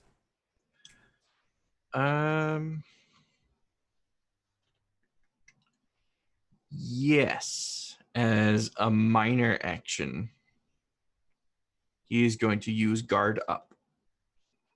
And what does that do? So it adds a +1 or +2. It's our choice for some reason. I don't know why we would choose +1 over +2, but adds that to the defense until the end of the current round. Gotcha. Alrighty. All right, the one on Steinbeck here, trying to get the dog off of its leg. Is 16 gonna hit him? Yes. All right, so another 8 points of damage to Steinbeck. Oh. And Magnus's turn. All right. I'm going to start falling back and take a swing at that one. All right. Aiming carefully. That'll hit. And it can take that.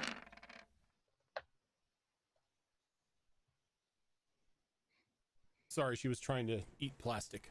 No worries. 17 damage. That'll hit. Like you do. Evie, hey, enough with the plastic. All right, so he's going to take 17 points of damage, but he is still standing. Oh, that's saddening. All right. Let's go say hi to Magnus. Nope. Ooh, 6 stunt points and a 19. So, Damn.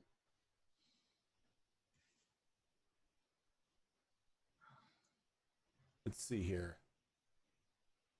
doesn't really need to do. I mean, technically, that's what it does. All right, so it's going to use the drain life ability, even though it doesn't need to. So, Magnus, you are going to take this. This is a claw damage for 7. Oh, okay. And then everybody within 6 yards is going to take 6 points of damage. Which is everybody, right? Is that everybody? Let's see. I think it is. Everybody except Astia. Including me being up kind of high. Yep. Okay. I'm sorry, it was 6 damage, you said. 6 damage.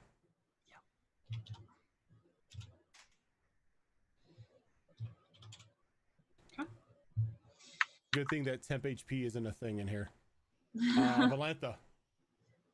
Seeing more of the horde coming this way, I'm gonna shout to everyone, everyone get inside the fort!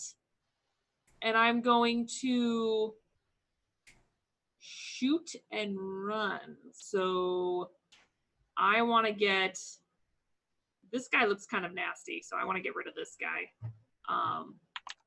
So let me go ahead and shoot him real quick before I jump down and run.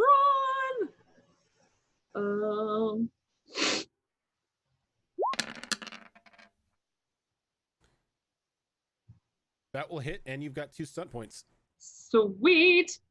Max damage again. Yes. I actually want this guy to fall down as fast as possible, so I'm going to do a mighty blow. All right. So 17 damage. Yep. And again, And you hear that thud as the arrow just embeds itself into his chest. Yes. I'm going to whistle for Saran, jump down. I need an acrobatics check as you jump down. Okay. That's Dex, right? That's Dex. Okay, you're fine. You don't break your ankle. I tuck and roll down. Because that was a bit of a oof. Little bit of parkour. Little bit. I mean, I look so cool climbing up. Yeah, whistle for Saran, and that's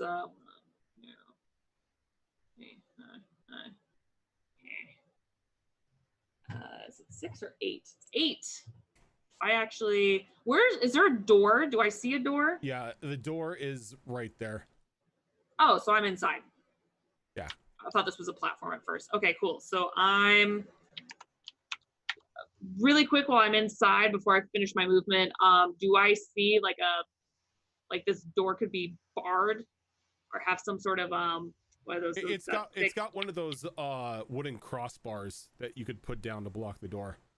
Okay, perfect. Yeah. So again, yelling everyone to get inside, whistling for Saran, and I will actually stay back. That way, actually, I could do one more. That way, anyone who comes to the door at least have some distance. Would I be permitted to hand Esthea her gauntlets real quick as I run by? You would have to. I'm on the roof. Yeah, you would have to throw them up as you got to there. Crap. Okay, can I try to go like catch as I run? Oh yeah, that's easy enough. Okay. I just need I need a dexterity check from Esthea to grab them. Why is everything with my worst stats? Come on, baby. Hey! Yeah, you catch them. Hey. You did it! Desperation. Don't make me regret this. Throw it up and run inside. Okay. And that's it. Saran? Saran obeys the whistle. He goes, borf, borf. And he can run as much as me. So yeah, he's just going to he's going to stay. Yeah, it's over here. That way people can pile in. He's going to stay right here. Okay. Be on guard. Borf, borf. Esthea. Can I use a minor action to put on the gauntlets? Yes. Since they just slip on. Okay. Yes. So I will use the minor action for that. Actually, no. Can I use my major action for that? No, it's a minor action. Okay, then I won't put them on this turn because moving is also a minor action, and I would like to move. So I will use my movement to try to climb up to that second roof. Okay. Which I assume is another strength roll. Yes, it's gonna be another strength roll.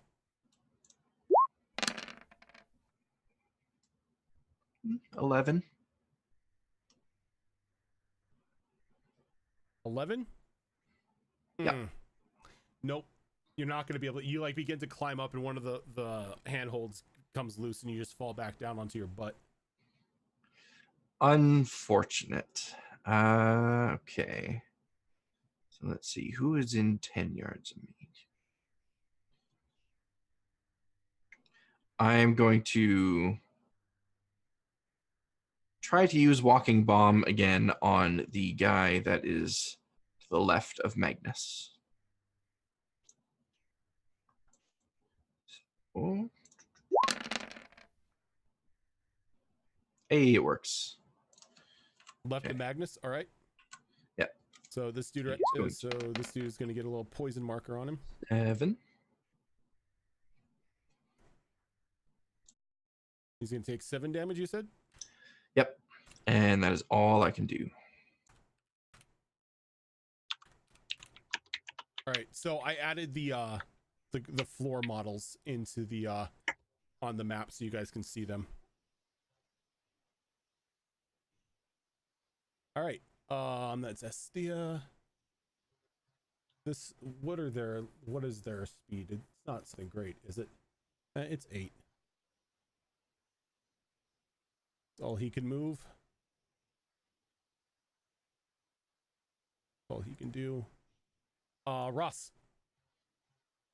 Can I move through these guys? Yes, you can.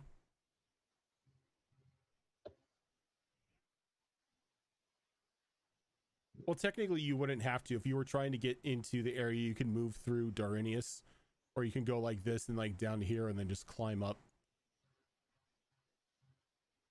And I could make an attack as I go? Yeah, you can make an attack as you go because you technically you can't pass through enemy squares. You can pass through friendlies. You can't pass through enemies without making like a strength check or something. Okay.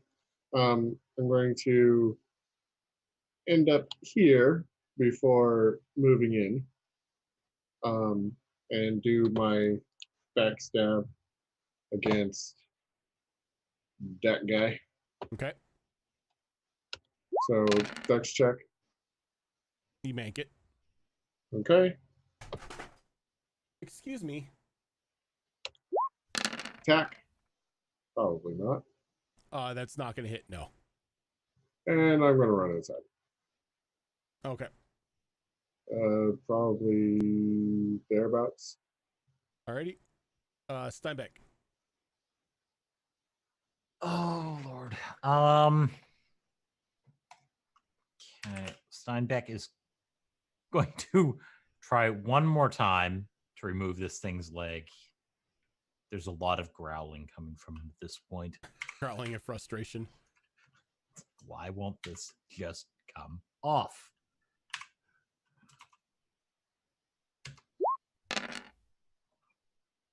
That'll hit. No stunt points. Not 12d6. You wish. Another 7. Leg is still holding on barely.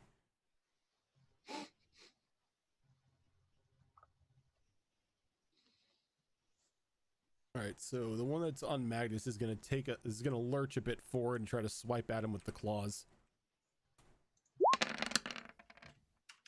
Not with that, he ain't. Thank you.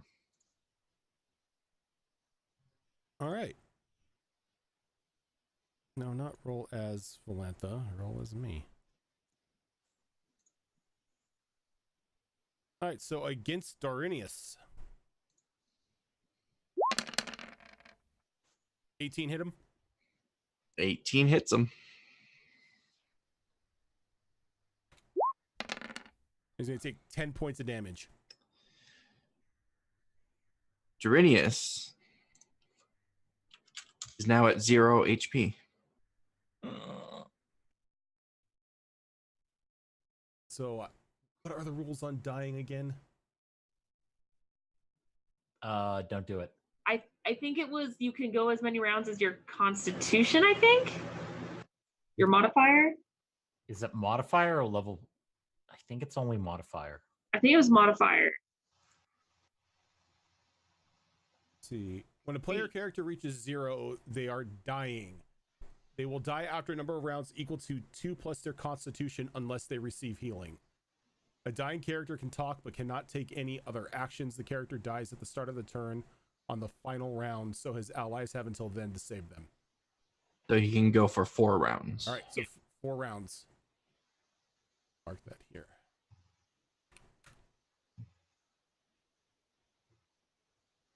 All right, and then he's going to run in.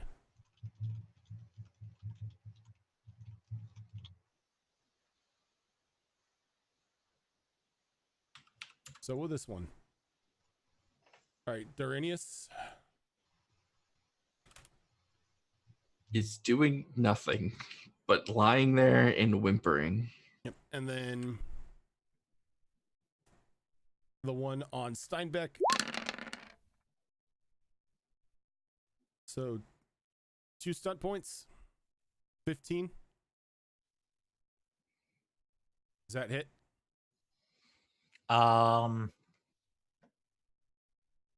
Yes.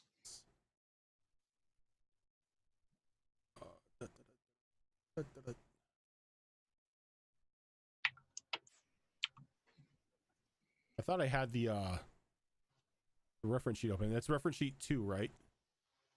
Yes. For the stunt points, yes. All right, so he's going to do Mighty Blow.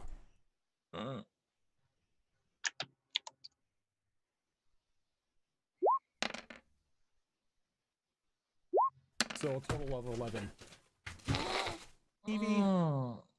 You hear a yelp as Steinbeck goes nose first into the ground. How many rounds does he have? 4? 4. Magnus. Oh, now I'm angry.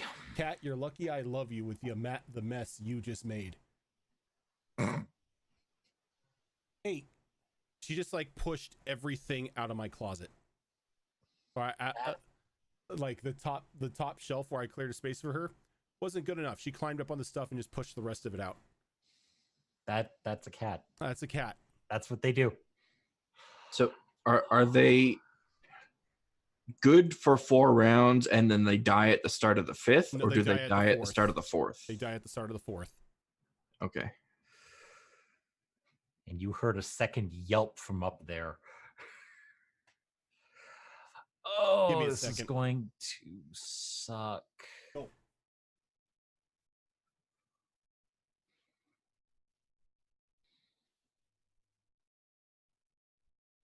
Now, my default thought is to clear a path for Asthea.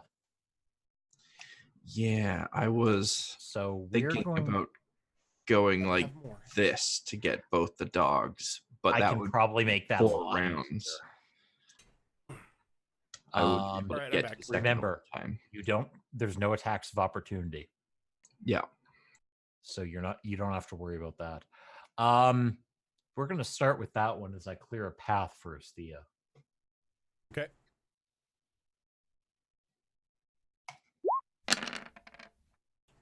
That will hit. No stunt points on that. Fine. 15. Yep.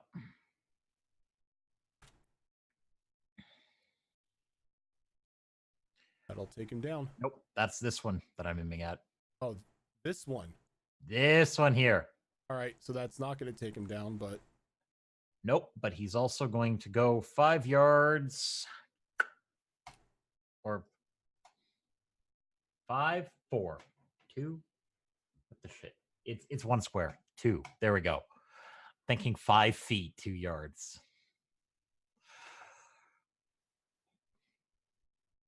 Alrighty. Whose turn is it? Oh, the bomb. Needs to beat that You stop, 15. you stop That's hanging yourself. Yeah, that's before he moves. Let's just hope he just blows up back there. That would be nice. Ugh, these guys keep Small rolling so miracles, good. please. Small miracles. Magnus. Zombies 16. making their con saves. Does a 16 hit? Yep. What can it do? It is going to do Mighty Blow and knock you prone. So first off, you're going to take 6 and then 1, so a total of 7, and then you're going to be knocked prone. But it doesn't have any stunt points. Yeah, it does. You have to roll double on the first 2 die, and then the third die is your number of stunt points, right? No, Nope. it's any doubles. It's just the dragon die. Any doubles? Yeah, it's any the doubles dragon in the die set. just determine what your points are. Good to know.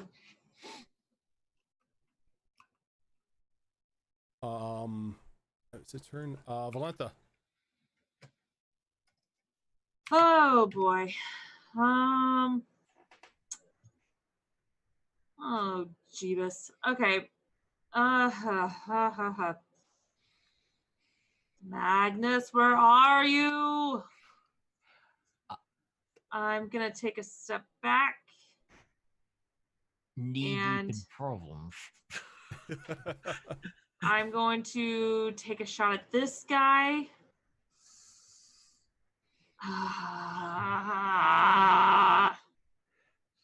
We need to get in here.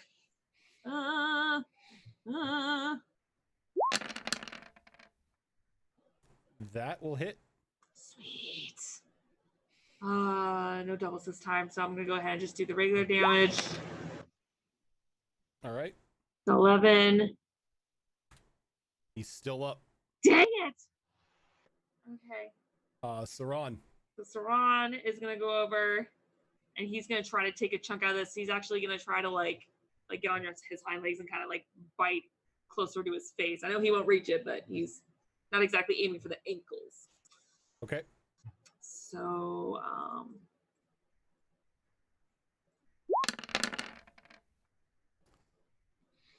13 will hit. sweet. And a pair of stunt points. And that will sweet. kill him. Sweet.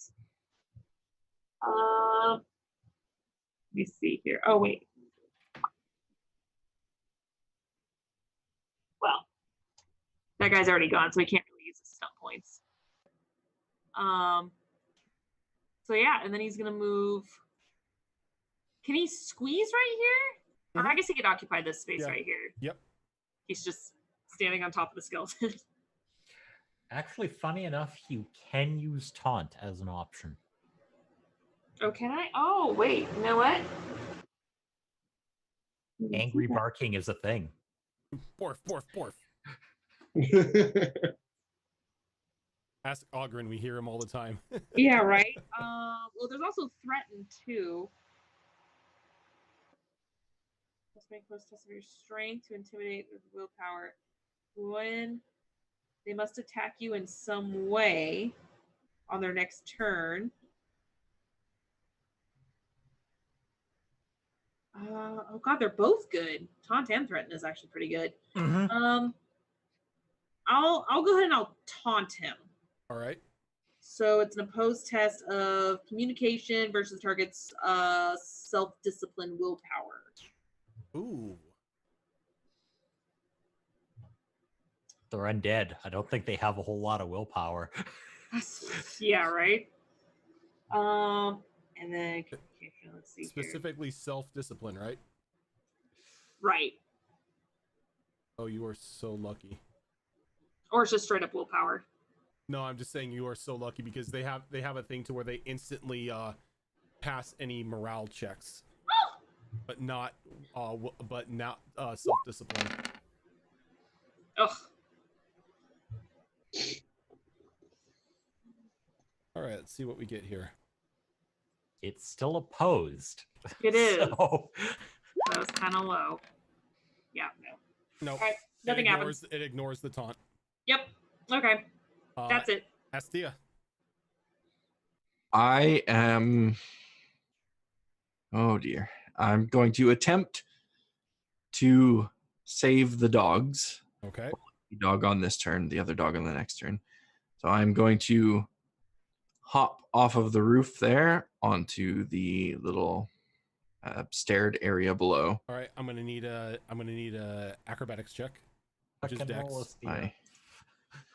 My ankle snaps as I hit the stone. You're fine. Okay, I'll take that. Within range of Durinius, so I will immediately use heal. Okay. I will spend. Oh, nice. 5 stunt points 5 on stunt that. points. Let's see. 5 stunt points. So I am going to spend 2 on skillful casting to reduce the mana cost of that by 1. Okay. And then I will spend the remaining 3 on mana shield to boost my defense by 2. Okay. So Durinius gets back 9 HP. Nice. And I used 2 yards of movement there. So let's see, 2, 4, 6, 8, 10. And that is where I end my turn. All right. The What we amount got? of weaving you just did. Right? So the zombie's not really happy that you came down and healed the dog. You know, I'm not really happy about coming down there either. 16 gonna hit you? 16 just hits me. All right, so you're gonna take 10 points of damage. -3 because of my rock armor, thank God. And then another 2 because of your shield. Right? Nope, that's defense. Oh, Yeah, defense. the shield goes to defense. So my defense right now is 15, so it just hit me with the 16. This one is going to go over here. It's going to get a plus. I think it's +3 against Magnus because he's on the ground. Oh, yippee. 14. Amazingly, yes. All right, Magnus is going to take 6. Ross. I am irritated that I don't see the others coming through. Let's see here.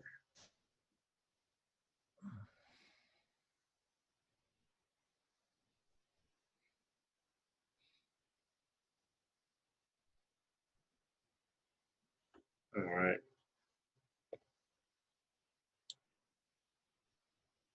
I'm going to see if I can't help clear a path. And I'm going to go here. Black Echo, thank you for the follow. Dex check. That'll make it. Attack. That'll hit with 4 stunt points. Okay, the 4 stunt points. 1 is going towards pierce armor. I have a reduced cost for that from a power. 2 goes into mighty blow, and 1 to skirmish to move my target 2 yards in any direction for each 1 SP you spent. So I can move it 2 yards. So he's going to move to the left square. 1 square to the left. There you go. Okay, so roll damage. And then I get to add another Another d6 D6, to yeah. that from Mighty Blow. -3. And I use the Pierce Armor, so armor rating is half. You also get the sneak attack, don't you? Or did you already add that in? Oh, yep, you're right. Another 6. Nice.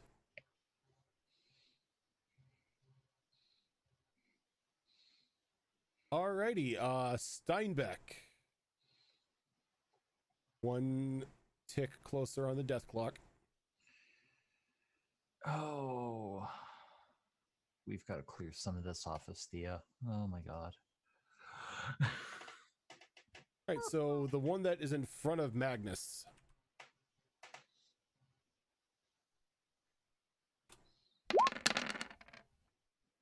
Ooh, is gonna hit you with 17. Mm-hmm. And with 5 stunt points is gonna let out that that HP drain howl for everything within 6. So can you stop? You don't get to attack the game. Or my I kind of microphone. want to attack the game right now. All right, so everybody except for Volanta and Saran are going to take the shriek damage. So here's the claw damage. Okay. You take 6 of that, and then everyone is going to take a whole whopping 1 piercing damage. He's going to get a whole 5 HP back. This is fine. Give me 1 moment.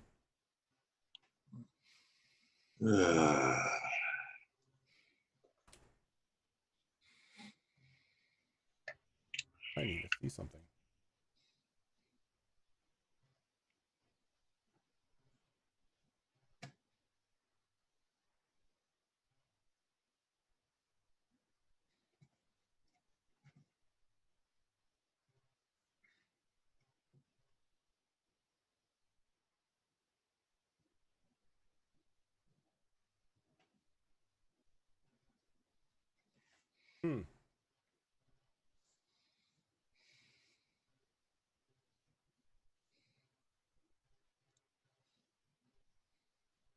Okay, so that doesn't kick off a coup de grace. So you're fine. So Steinbeck is still fine. Yeah, thankfully they have to actually use an action to perform a coup de grace. Yep. I'm just moving him out of the way so I can see Saran, as there is a zombie here and is going to try to make an attack against him. 13 hit. Oh, you're lucky. Darinius. Oh, that guy's blocking the doorway now. Well, maybe he can help with that. Run up behind him, bite him in the arse. All right. Aim at his arse and then bite him. Get an eyeful of the booty. Gets an eyeful and hits. All right.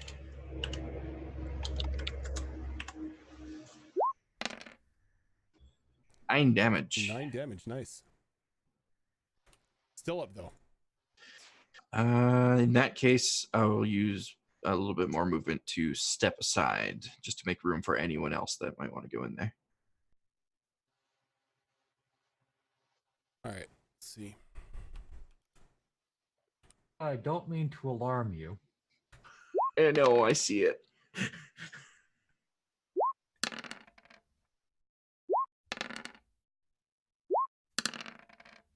Okay. So it steps over Steinbeck and goes towards Estia. Make a claw attack here. 14 hit you? Does not hit. All My right. defense is still 15. Magnus. Oh, we're fighting on an incline, right?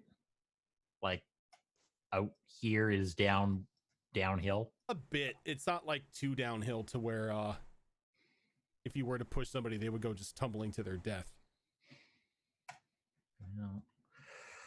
Oh, which one screamed? Just now or when? That thing was the one that pulled all the Yeah. that did the life tap, right? Yep, that's the one that did all the life tap. Well, unfortunate for him.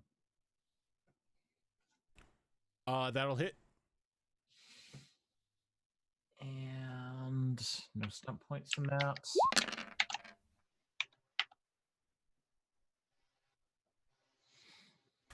He is still up.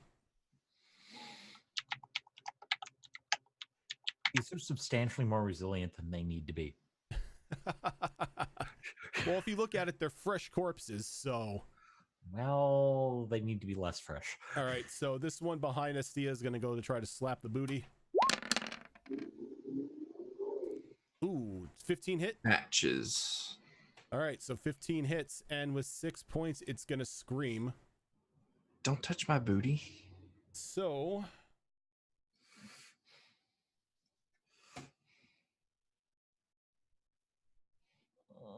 Once again, everybody but those in the house. So first off, you're going to take 6 points for that, for the claw, and then everybody is going to take another 3 points of piercing damage or penetrating damage. He's going to get 15. Valentha.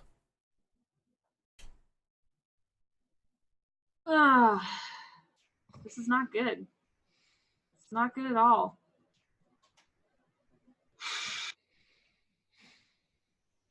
Okay.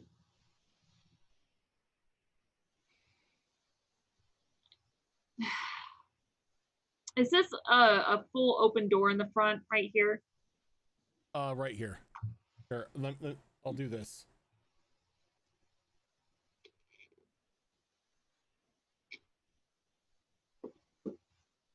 Okay. Wow, that is horrible. That's a very straight line. It's an amazing door. There you go. So I'm gonna go out here. How far away are the others coming down? You haven't seen any of them. Oh, there's no more? You haven't seen any more approaching.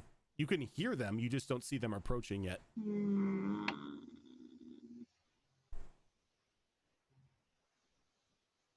Oh God. Okay. All right, I'm gonna go ahead. I'm gonna try to heal Durinius. Durinius is up. Oh, I thought he was. Oh, okay. Is it Nope, Steinbeck that's yep. down? Steinbeck's is down. Oh, Steinbeck's down. Okay. Okay. No, we're good. Okay. This.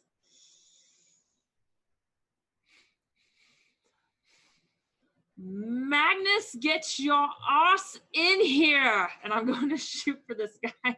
Which one? This one right next to him. Okay. The one that just regenerated. Yeah. Yeah. Ah! That'll hit. With 5 stun points. With 5 stun points. Yeah. Okay. Well, there's the regular one. Ah! Ah! Okay. Okay.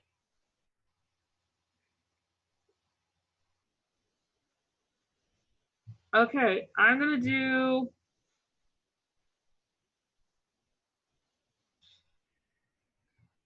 Shit. Where are we at right now? Okay, I'm actually going to use 4 stump points and do seize the initiative and go up to the top. Go up to the top of the initiative? Yes. So after this turn, You take another I'm turn. at the top. Do you take another turn? Do I take another turn, or am I me just at see. the top of the initiative order after this? You move to the top of the initiative order. This means you may get to take another turn before some of the combatants get to attack again. You remain at the top of the order until somebody else sees the. Okay, so no, you move to the top of the initiative. Right. Okay, cool. So yeah, I'm gonna go ahead and do that. And then Saron's just gonna keep taking care of this guy right here. Okay. Ugh.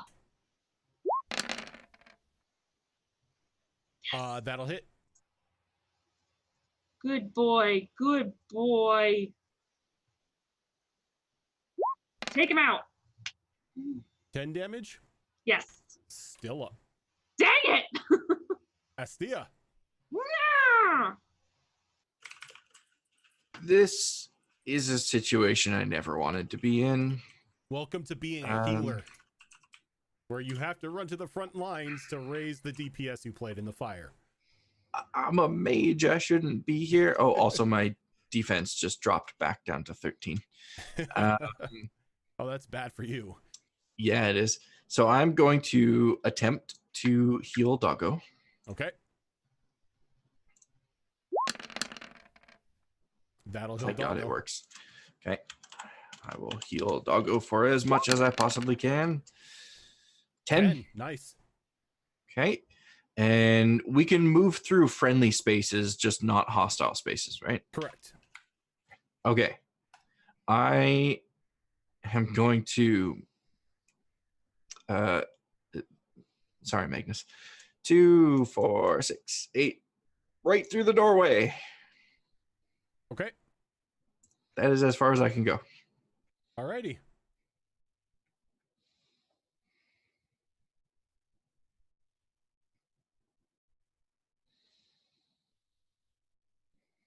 Okay, so this one's gonna move in behind Magnus.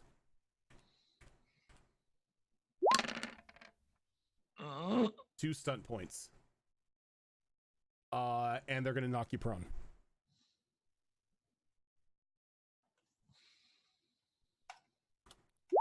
It's gonna be 4 points. That's 9. Okay. Then one's gonna move on in, and he's gonna take a swipe at Magnus. He gets a +1, not a +3. Oof. I don't think it matters. All right, so with 6, it's gonna do lethal blow. So here's the normal, and then top of that, you got another 9, so a total of 18. 18, you don't say.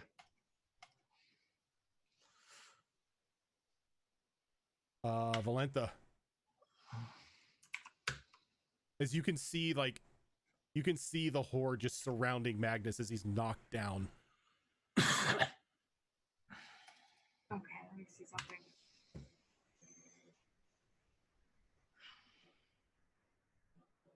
Nope, I'm better if I do this. Okay. Taking a shot at this guy that's directly behind him. Yeah, I do that. Oh, That'll yes. hit with 6 stunt points. Yes. I'm going to do lethal blow back on him. This is exactly what I wanted. This is what I wanted. Okay. So, hold on real quick. Let me see here.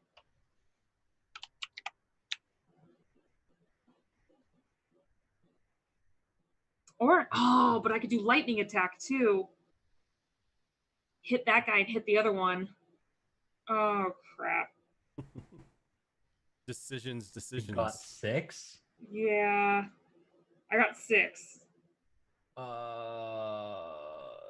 You could do lethal blow and piercing armor. I was gonna say, lightning attack, mighty blow, and rapid reload would get you everything. Wait, if I do what? If I do Lightning attack for the second attack, mighty blow, which will burn 2, and rapid reload so you can get the lightning attack. that's true. Yeah. I don't know if you've got something built in that gives you rapid reload. You know what? Let me check real quick. I don't, so yeah, I would have to do that. So, okay, so first of all, let me roll to hurt this guy because I have not done that yet. All right. Okay. Plus a mighty blow on him. Plus a mighty blow, yes. He's dead. Sweet. So then using rapid reload, doing lightning attack, and getting this guy right here. And if I remember correctly, I think it's just an attack roll again. It's an attack roll. Yeah, you make another attack. But I don't get stump No points. stump if I No points. use it. stun points this time. But it'll hit. Sweet. Nice. 11? Mm-hmm. What do you know?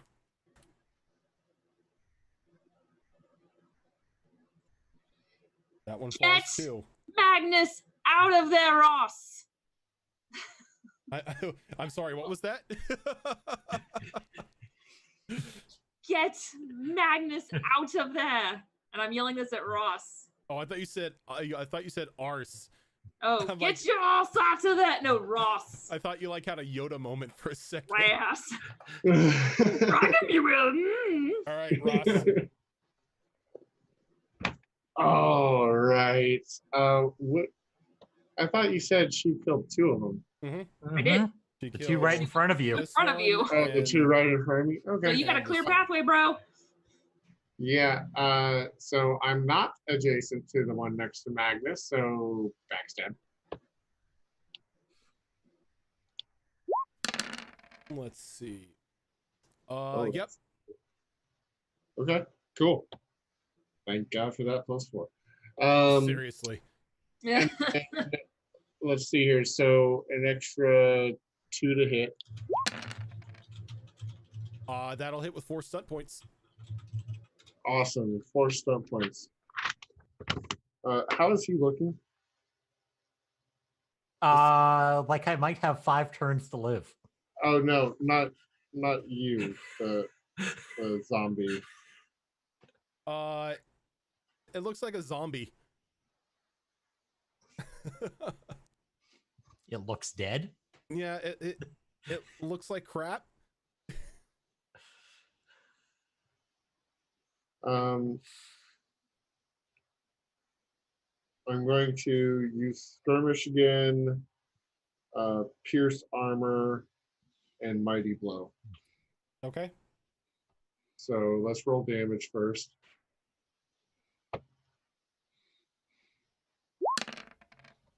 Okay, there's 1 and then an extra 2d6 on top of that.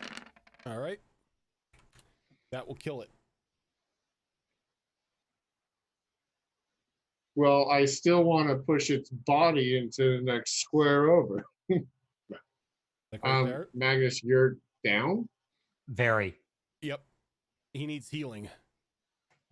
There's That's a why I lot of wanted you to drag his body. Yeah, there's a lot of blood. he's I would Genji have right to now. drag He him. needs healing. Also, for the record, Valentha, because you took my stuff, you have my healing kit. So you would be able to stabilize people. Well, Or you attempt to, know anyway. me. Do you know how many health potions I have on me? They were cheap. Why not? What can I, is there anything I can do as far as maybe moving him? Not at the moment, no, because you've made an attack. So that was technically your major action. Okay, I will move up to here and say, he needs healing. Steinbeck.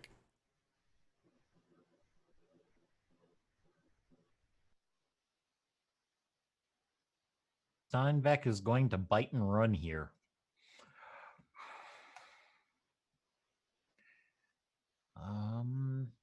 Which means I can't do that. 6 plus 5. That'll hit. On that one.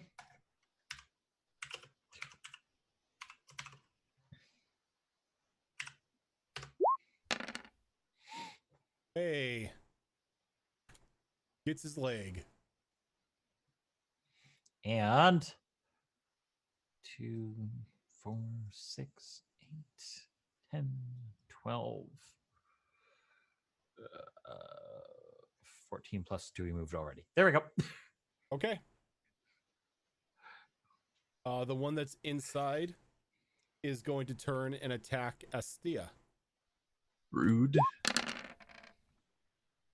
That matches. That's gonna hit, but it can't use the stunt points in order to use its life drain.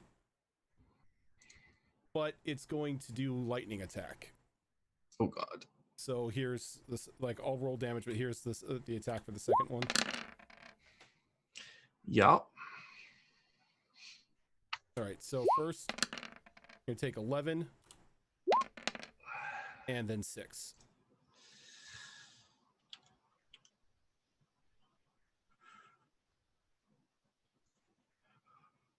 I am still standing. Just barely. I am still standing. Thank God I put rock armor on myself when I woke up. Darinius. He's gonna circle around Valentha there and poke his nose through the doorway to bite at that jerk that just attacked me. Okay. Aim and bite at that jerk that just attacked me.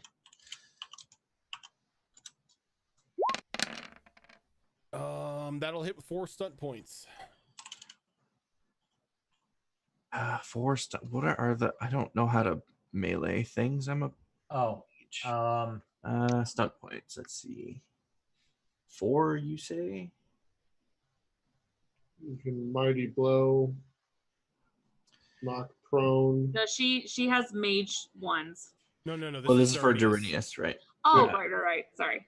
Mighty Blow, So- Knock Prone are my go-tos. Those are also their favorite abilities to use. Yeah. I'm gonna do mighty blow first, and Yeah. then decide from there. Okay. So that would be 2d6 instead of 1d6, right? Yes. Yep.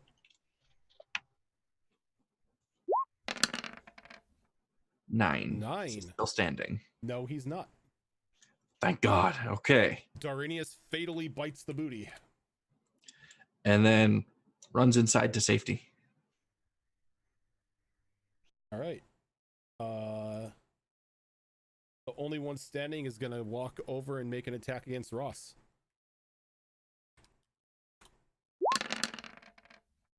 $15 hit. Ross. Did he pause? His camera is very frozen. Oh no. Babe. Nope. All right, so let's go ahead and take our final break for the night as Shadow Fox gets his camera working again, and we'll find out 15 hit him, and if Ross is gonna take some damage. So stick with us, guys. We will be Suspense. right back. Okay.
All right, we are back.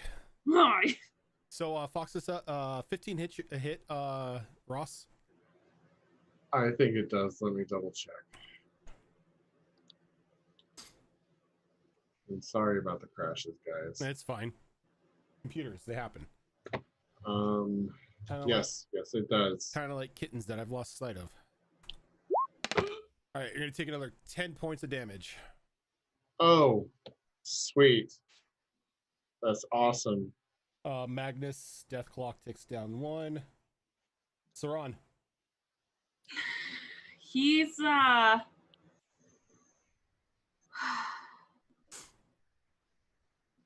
2, 3, 4. Oh yeah, he could totally make it. Yeah, he's gonna go ahead and he's gonna attack this last guy right here.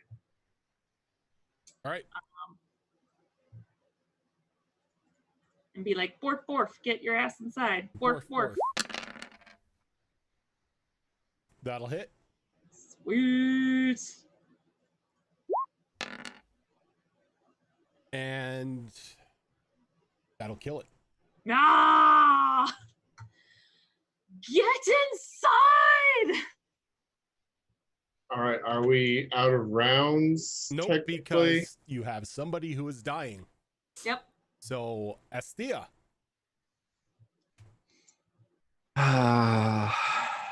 2, 4. Yeah, I can get up to him. All right, we're gonna try this. Try and heal you. Oh, With 6 yeah, stunt points. yeah, we heal you. We heal you so good. Bam. Yeah, we do. I believe in Esthea.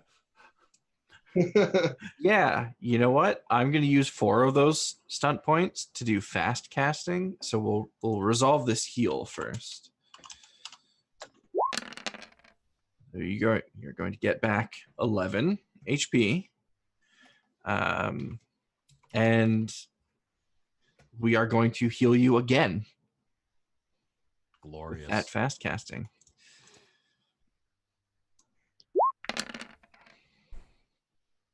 That beats the target number. Yep. Thankfully, the heal is only a 10 target. Yeah. You're going to get back another 6. And I moved 1, 2, 4, 6. Okay. 8, 10. Okay. All right. That is my turn. So now that Magnus is up and operational again, rounds can end. I will go ahead and get rid of all of these zombie bodies on the ground. So you guys have free movement. We mean we can't use them to make a bridge to get down from here? I'm not sure that it matters anymore, but I do distinctly recall that we burned all those bodies. Yeah, you did. As I'm running into this shelter, I'm going to call out, I'm taking 5. I suggest you all do the same. I suggest you all get in here first so we can bar this door because I hear more coming. Magnus, move it or lose it. Oh, I'll go out and I'll actually help him. Oh no, Magnus is already inside. Oh, Yeah. okay, never mind. there was up, and I'm literally just going to fall into a corner for a few minutes. So can you re-explain taking 5? You get to heal. Plus your con plus your level. What was that? 5 plus your con modifier plus your level. Okay. So 5 plus 2 plus whatever your con is. So when you guys get into here and you're not, trying to hold the place off from a zombie attack, you notice that it's well lived in.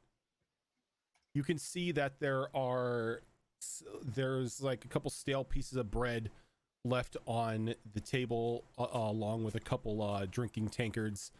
The bed that is in there, it has had the blankets tossed away.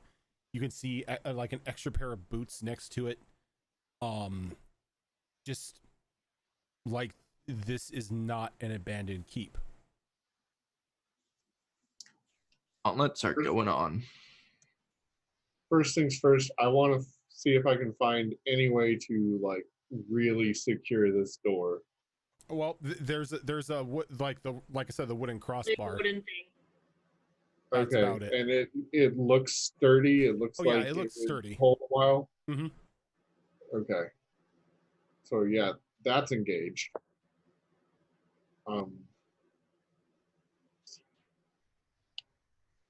I'm gonna notch my bow and kind of investigate to see if this person's still here because I don't know if they're hostile or not. All right, go ahead and give me a perception skill. You can do searching.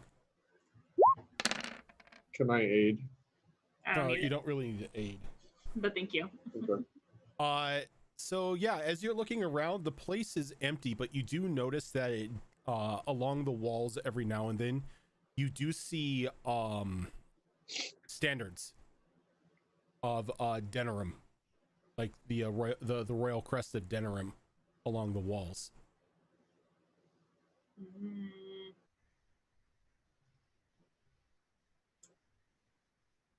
Can I? So it looks like it's been like someone's been gone for like a day or two. Not even that. All right. I'm going to investigate the rest of the area because I want to keep a lookout. I like how Of, Estia went right to the bed. Gibbs. because the horde's still coming, so I want to see like what else we have here. You go when you go downstairs. It's got an armory. It has Sweet. some couple long swords, extra bows and arrows. You have a couple great swords and stuff down there. And then you see that there is a set of Denerim plate as well. Looks like it can fit a human. Oh, only a human? Only a human, or a human size.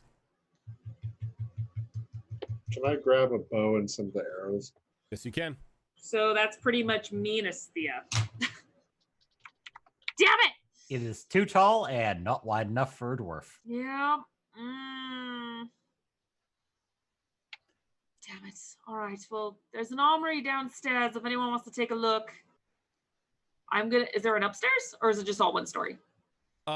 It doesn't look like there's an upstairs here.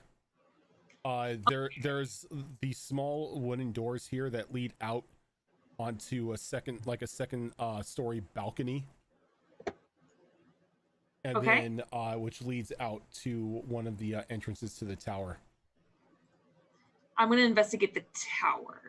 All right, I'm just going to say that you do like a complete once over through the area and you really don't find anybody. You find another bed in there with again clothes tossed, like the sheets and everything tossed away, extra clothing, but in here it looks like it's a little more regal, as if like somebody with power would be staying in here. Would I recognize this as a hunting party encampment? No, this is not a hunting Or encampment. hunting lodge, I guess what I would This is say. not Yeah. no, this is not a hunting lodge.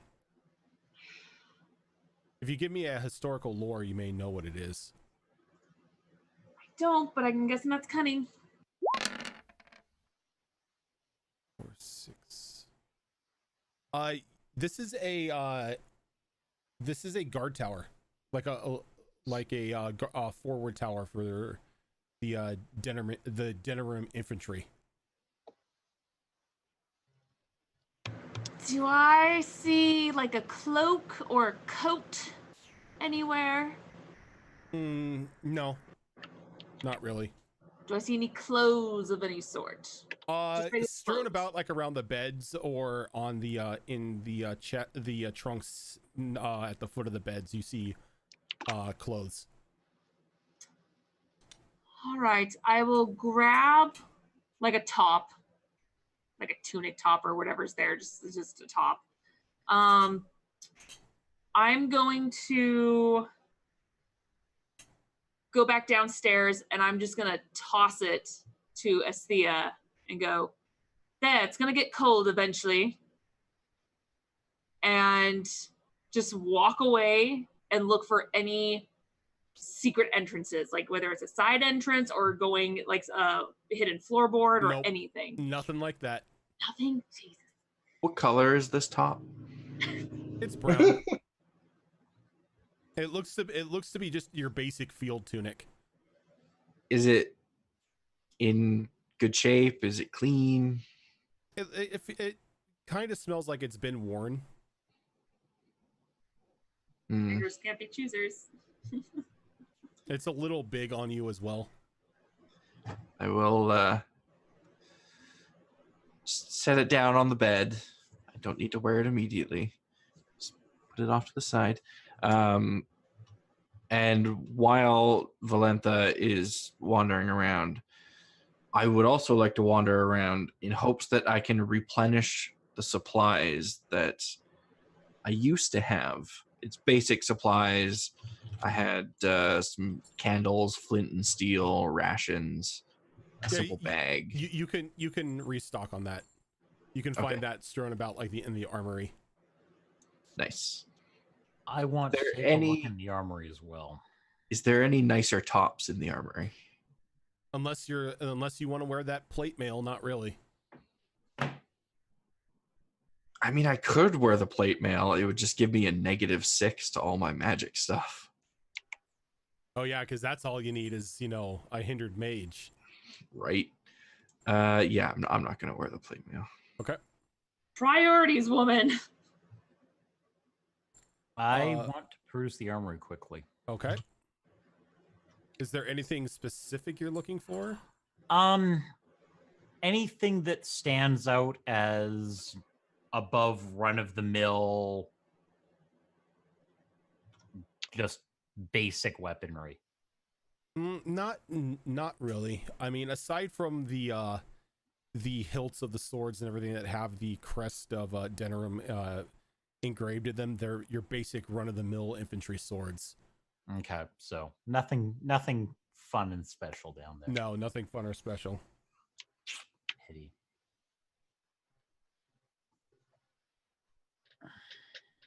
All right. Well, I think there's more coming, so I don't know if we need to find a back door in here to leave or what, but we need to think of our next course of action. We only have a small amount of time. On your investigation, Estia, or not Estia, that you found that this side entrance right here has a stairway that leads down to a lower road. I think I may have found our way out. How's everyone feeling?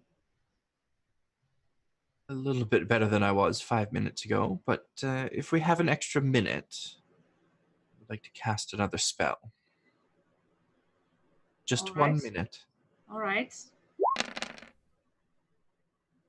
Just in case I need it. The old nightlight circling around her head again. Magnus, how are you doing? Hear a resounding pop as I put a shoulder back in. I've felt better. I've also felt worse. Well, we can't keep having you full, and I'm going to go ahead and I'm going to give him 2 health potions. Just out of curiosity, how many health potions did you have on you? You don't need to know. Many. You don't need to know. Double digits. 87. Double digits, yeah. I'm still in the double digits. Jesus. It was only 13. Oh, only.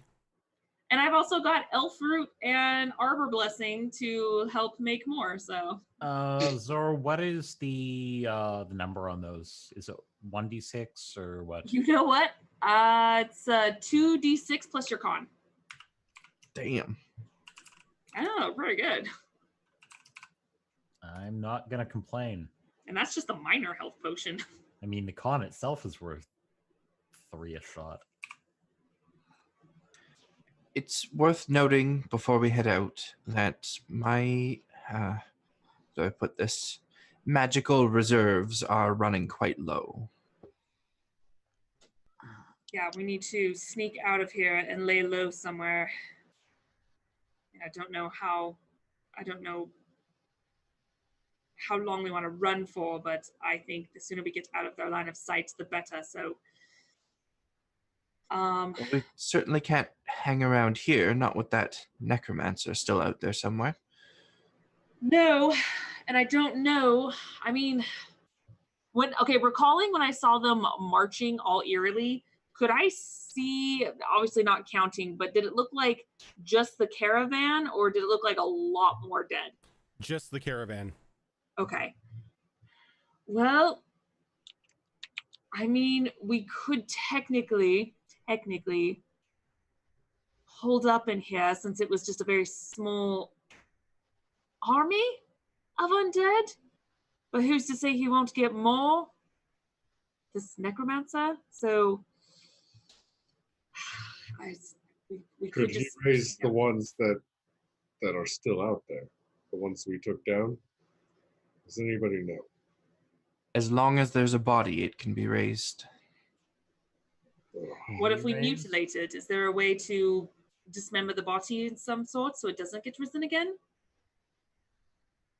Well, there's a way to disable it, so when it is risen, it can't do much more than crawl, but as long as the body itself is intact in any way, the torso, then it can be raised. Well, we burned those bodies.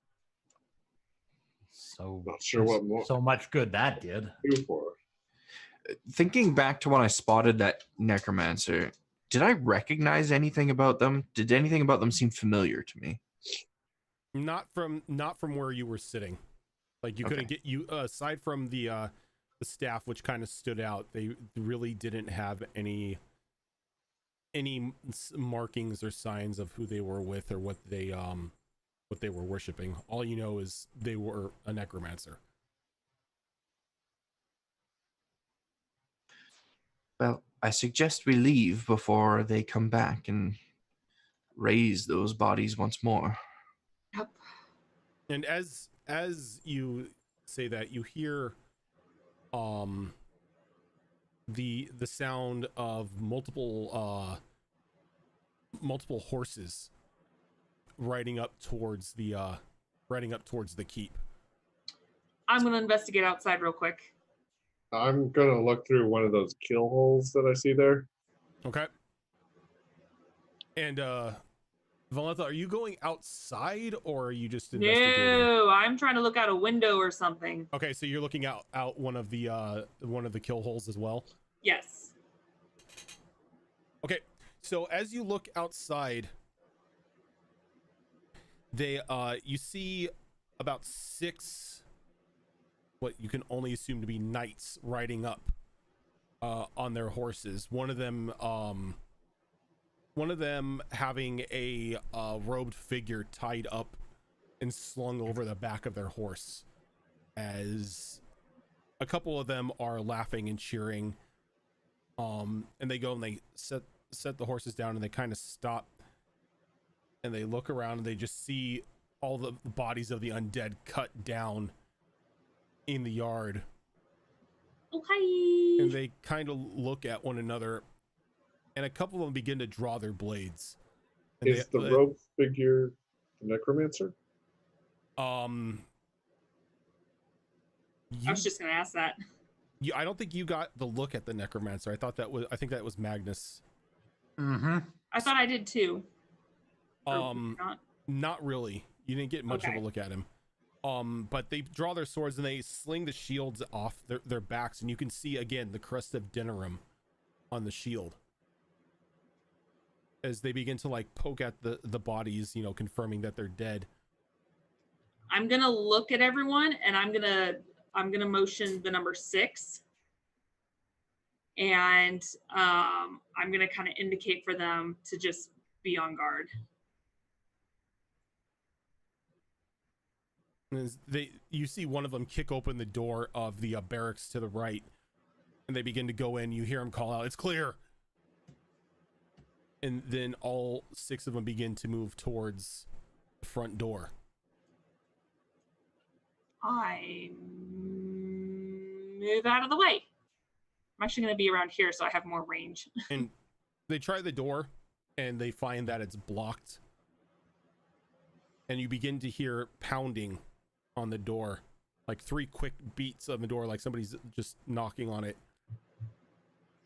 And we're gonna probably stop there for tonight because we got some story plots that are going to be coming up shortly, and we don't have enough time to cover them, so we will cover them in the next episode. So next week. Oh, snap. No, wait. Next week, Zorro, you are not going to be here, huh? Neither is Shadow Fox. All right, we could do something. We could do something next week. Do a talk show or something like that. So we still keeping on the keeping on. It's my birthmas, so It's we're your going out. birthmas. I guess you're allowed to miss, the show for your birthday. Yay! Unacceptable. Unacceptable. Where's the professionalism? Yeah. What kind of pro streamer are you? You don't stream on your birthday. Right. That's where you do a 24-hour stream. Come on. I Oh, God. mean, yeah. Just take a page out of my book. 24-hour stream. Drink hot sauce all day. I mean, it doesn't do anything to you. Oh, that'll just 24-hour Dragon Age game. I'm down. Look. Wait, to play the Dragon Age game or this game? 24 hours. Zorro has to Yes. speed run the entirety of Dragon Age. Oh no, because that is so hard to do. I wonder if you could do that. If you could speed run all 3 games in 24 hours. If you did straight up story, Yeah, if you skip the I side quests, maybe. yeah, hypothetically you could the first 2. However, there's a lot of areas in 3 you have to go to for the story, and you have to level up to get there, or you will die. I gotcha. So 24 hours? No. Origins apparently you can do in 36 minutes. Yeah. What? You have to glitch it though. Oh, lame. Do it the right way. Well, I mean, what was that game? 2 Worlds. You can beat the game in like 3 minutes because you run into the final boss outside the first town you come to. You punch him and you run into town, as when he kills you, the entire town will descend upon him, and you just respawn and let the town kill him, and you get the ending. Lame. I saw that. This is why bug testing is, people. I saw that on GDQ, and I thought that was like the most hilarious glitch ever. Lame. I watched a speed run of Dark Souls that was like 30 minutes, and I just couldn't believe it. Speed running is nuts. All right, guys. I can beat The Last of Us in 3.5 hours. On the second to hardest mode, because grounded mode wasn't out yet. I don't even think I haven't even played Last of Us. Blasphemy. Do it. Do it. Nope. I refuse. But I worked on it. So I still refuse. I'm too lazy, and I don't have the money to buy it. So, and besides, if I bought it, Cassie would steal it from me. So Good. there's that. I mean, what? So thank you guys very much for tuning in tonight. Stick with us because we are going to be going on a raid. If you guys enjoyed the show, consider hitting that follow button. We have 4 shows a week here. This is not the only show we do. On Monday we have I believe it's called Ravenloft Calls. I think Malls is in chat. She'll probably correct me if I got it wrong. I don't know. She's drunk. She probably won't get it right. I heard drunk and ordained. I got drunk and got ordained. A fellow person who can marry people whenever. I can actually do that too. Yep, Well, same assuming here. my license hasn't expired. Same here. I haven't actually looked in like 5 years, but I'm sure it's fine. I am officially ordained, and it's absolutely hilarious. Haven't married anyone yet, but I can. But on Mondays we have Ravenloft Calls, which is a 5th edition Ravenloft campaign that Impious runs. On Tuesday you have Gibbering Mouthers, which is a homebrew 5th edition D&D campaign where we use the core rulebooks and the books from Kobold Press. Wednesday nights you have us here on Blood in the Grey, which is our Dragon Age campaign. And on Sundays you have Waist High and Waterdeep, which is our Dragon Heist campaign. I almost said Dragon Age again. But like I said, stick with us, guys. We are going to go on a raid. But before we do, Shadow Fox, who are you and what do you do on the internet? I am nobody as of right now. I just haven't had much time to stream, but when I do, I usually stream Warframe. Right now, I'm on a bit of a hiatus from it though, so I'm doing more story-based and linear progression type games, um, including a run through Deadpool right now. So, yeah. I'm sorry if I suddenly vanish because my cat is playing near my my power cord. HP Fox, who are you and what do you do on the internet? Oh, now she's on my desk. Okay. I'm HB Fox, and I'm right here on this channel 3 times a week, every Sunday, Tuesday, and Wednesday. Possibly a 4th day closer to the end of the year, because I can't say no. Aside from that, I work very closely with the Hunter Wild on everything that we do. Our hiatus is still going on. We're still aiming for the 29th for the return, but we'll see how that goes. Hunter was supposed to be in his new apartment by now, but the previous tenant is refusing to leave. So Fun. we'll see what happens. Sounds problematic. A little bit, yeah. Kind of throwing our schedule out the window. Raven, who are you and what do you do on the internet? I am Ravenslark. I'm a variety caster here on Twitch. I've been doing an obscene amount of Mech Warrior lately, as well as roguelikes and such. Normally live on my own channel 4 days a week, but that's kind of been out the window as we're doing house upgrades, I guess you'd call them. Hopefully everything will be back to normal soon, though. Zorro, who are you and what do you do on the internet? I am Zoro from A3. I am a variety caster / creative streamer on Twitch. I do a lot of story heavy RPG based games. I do a lot of Dead by Daylight. And when I do my creative streams, it's everything from Twitch emotes and badges, commissions, characters. Otherwise, I'm here twice a week with these awesome people on Tuesdays and Wednesdays. And I am Rojan Quest. You can find me here on this channel Tuesdays, Wednesdays, and Sundays, as well as my own channel every Monday, Thursday, Friday, and Saturday, playing a variety of games as we raise money for Extra Life and the Lawrence Small Children's Center. And that is us. And like I said, we are gonna go on a raid. If I can remember the raid command, I do it way too much. But we are going to go raid Shaman, who is one of our cast members on the Monday show. Let's go show him some love as they are playing a game I have never seen before. Aratus, Lord of the Dread. Looks kind of Is new. It's new? Okay. But yeah, let's go show him some love. Drop our raid call of Behold a Raid in his chat a couple times. And we will see you guys on possibly Sunday, if not Tuesday.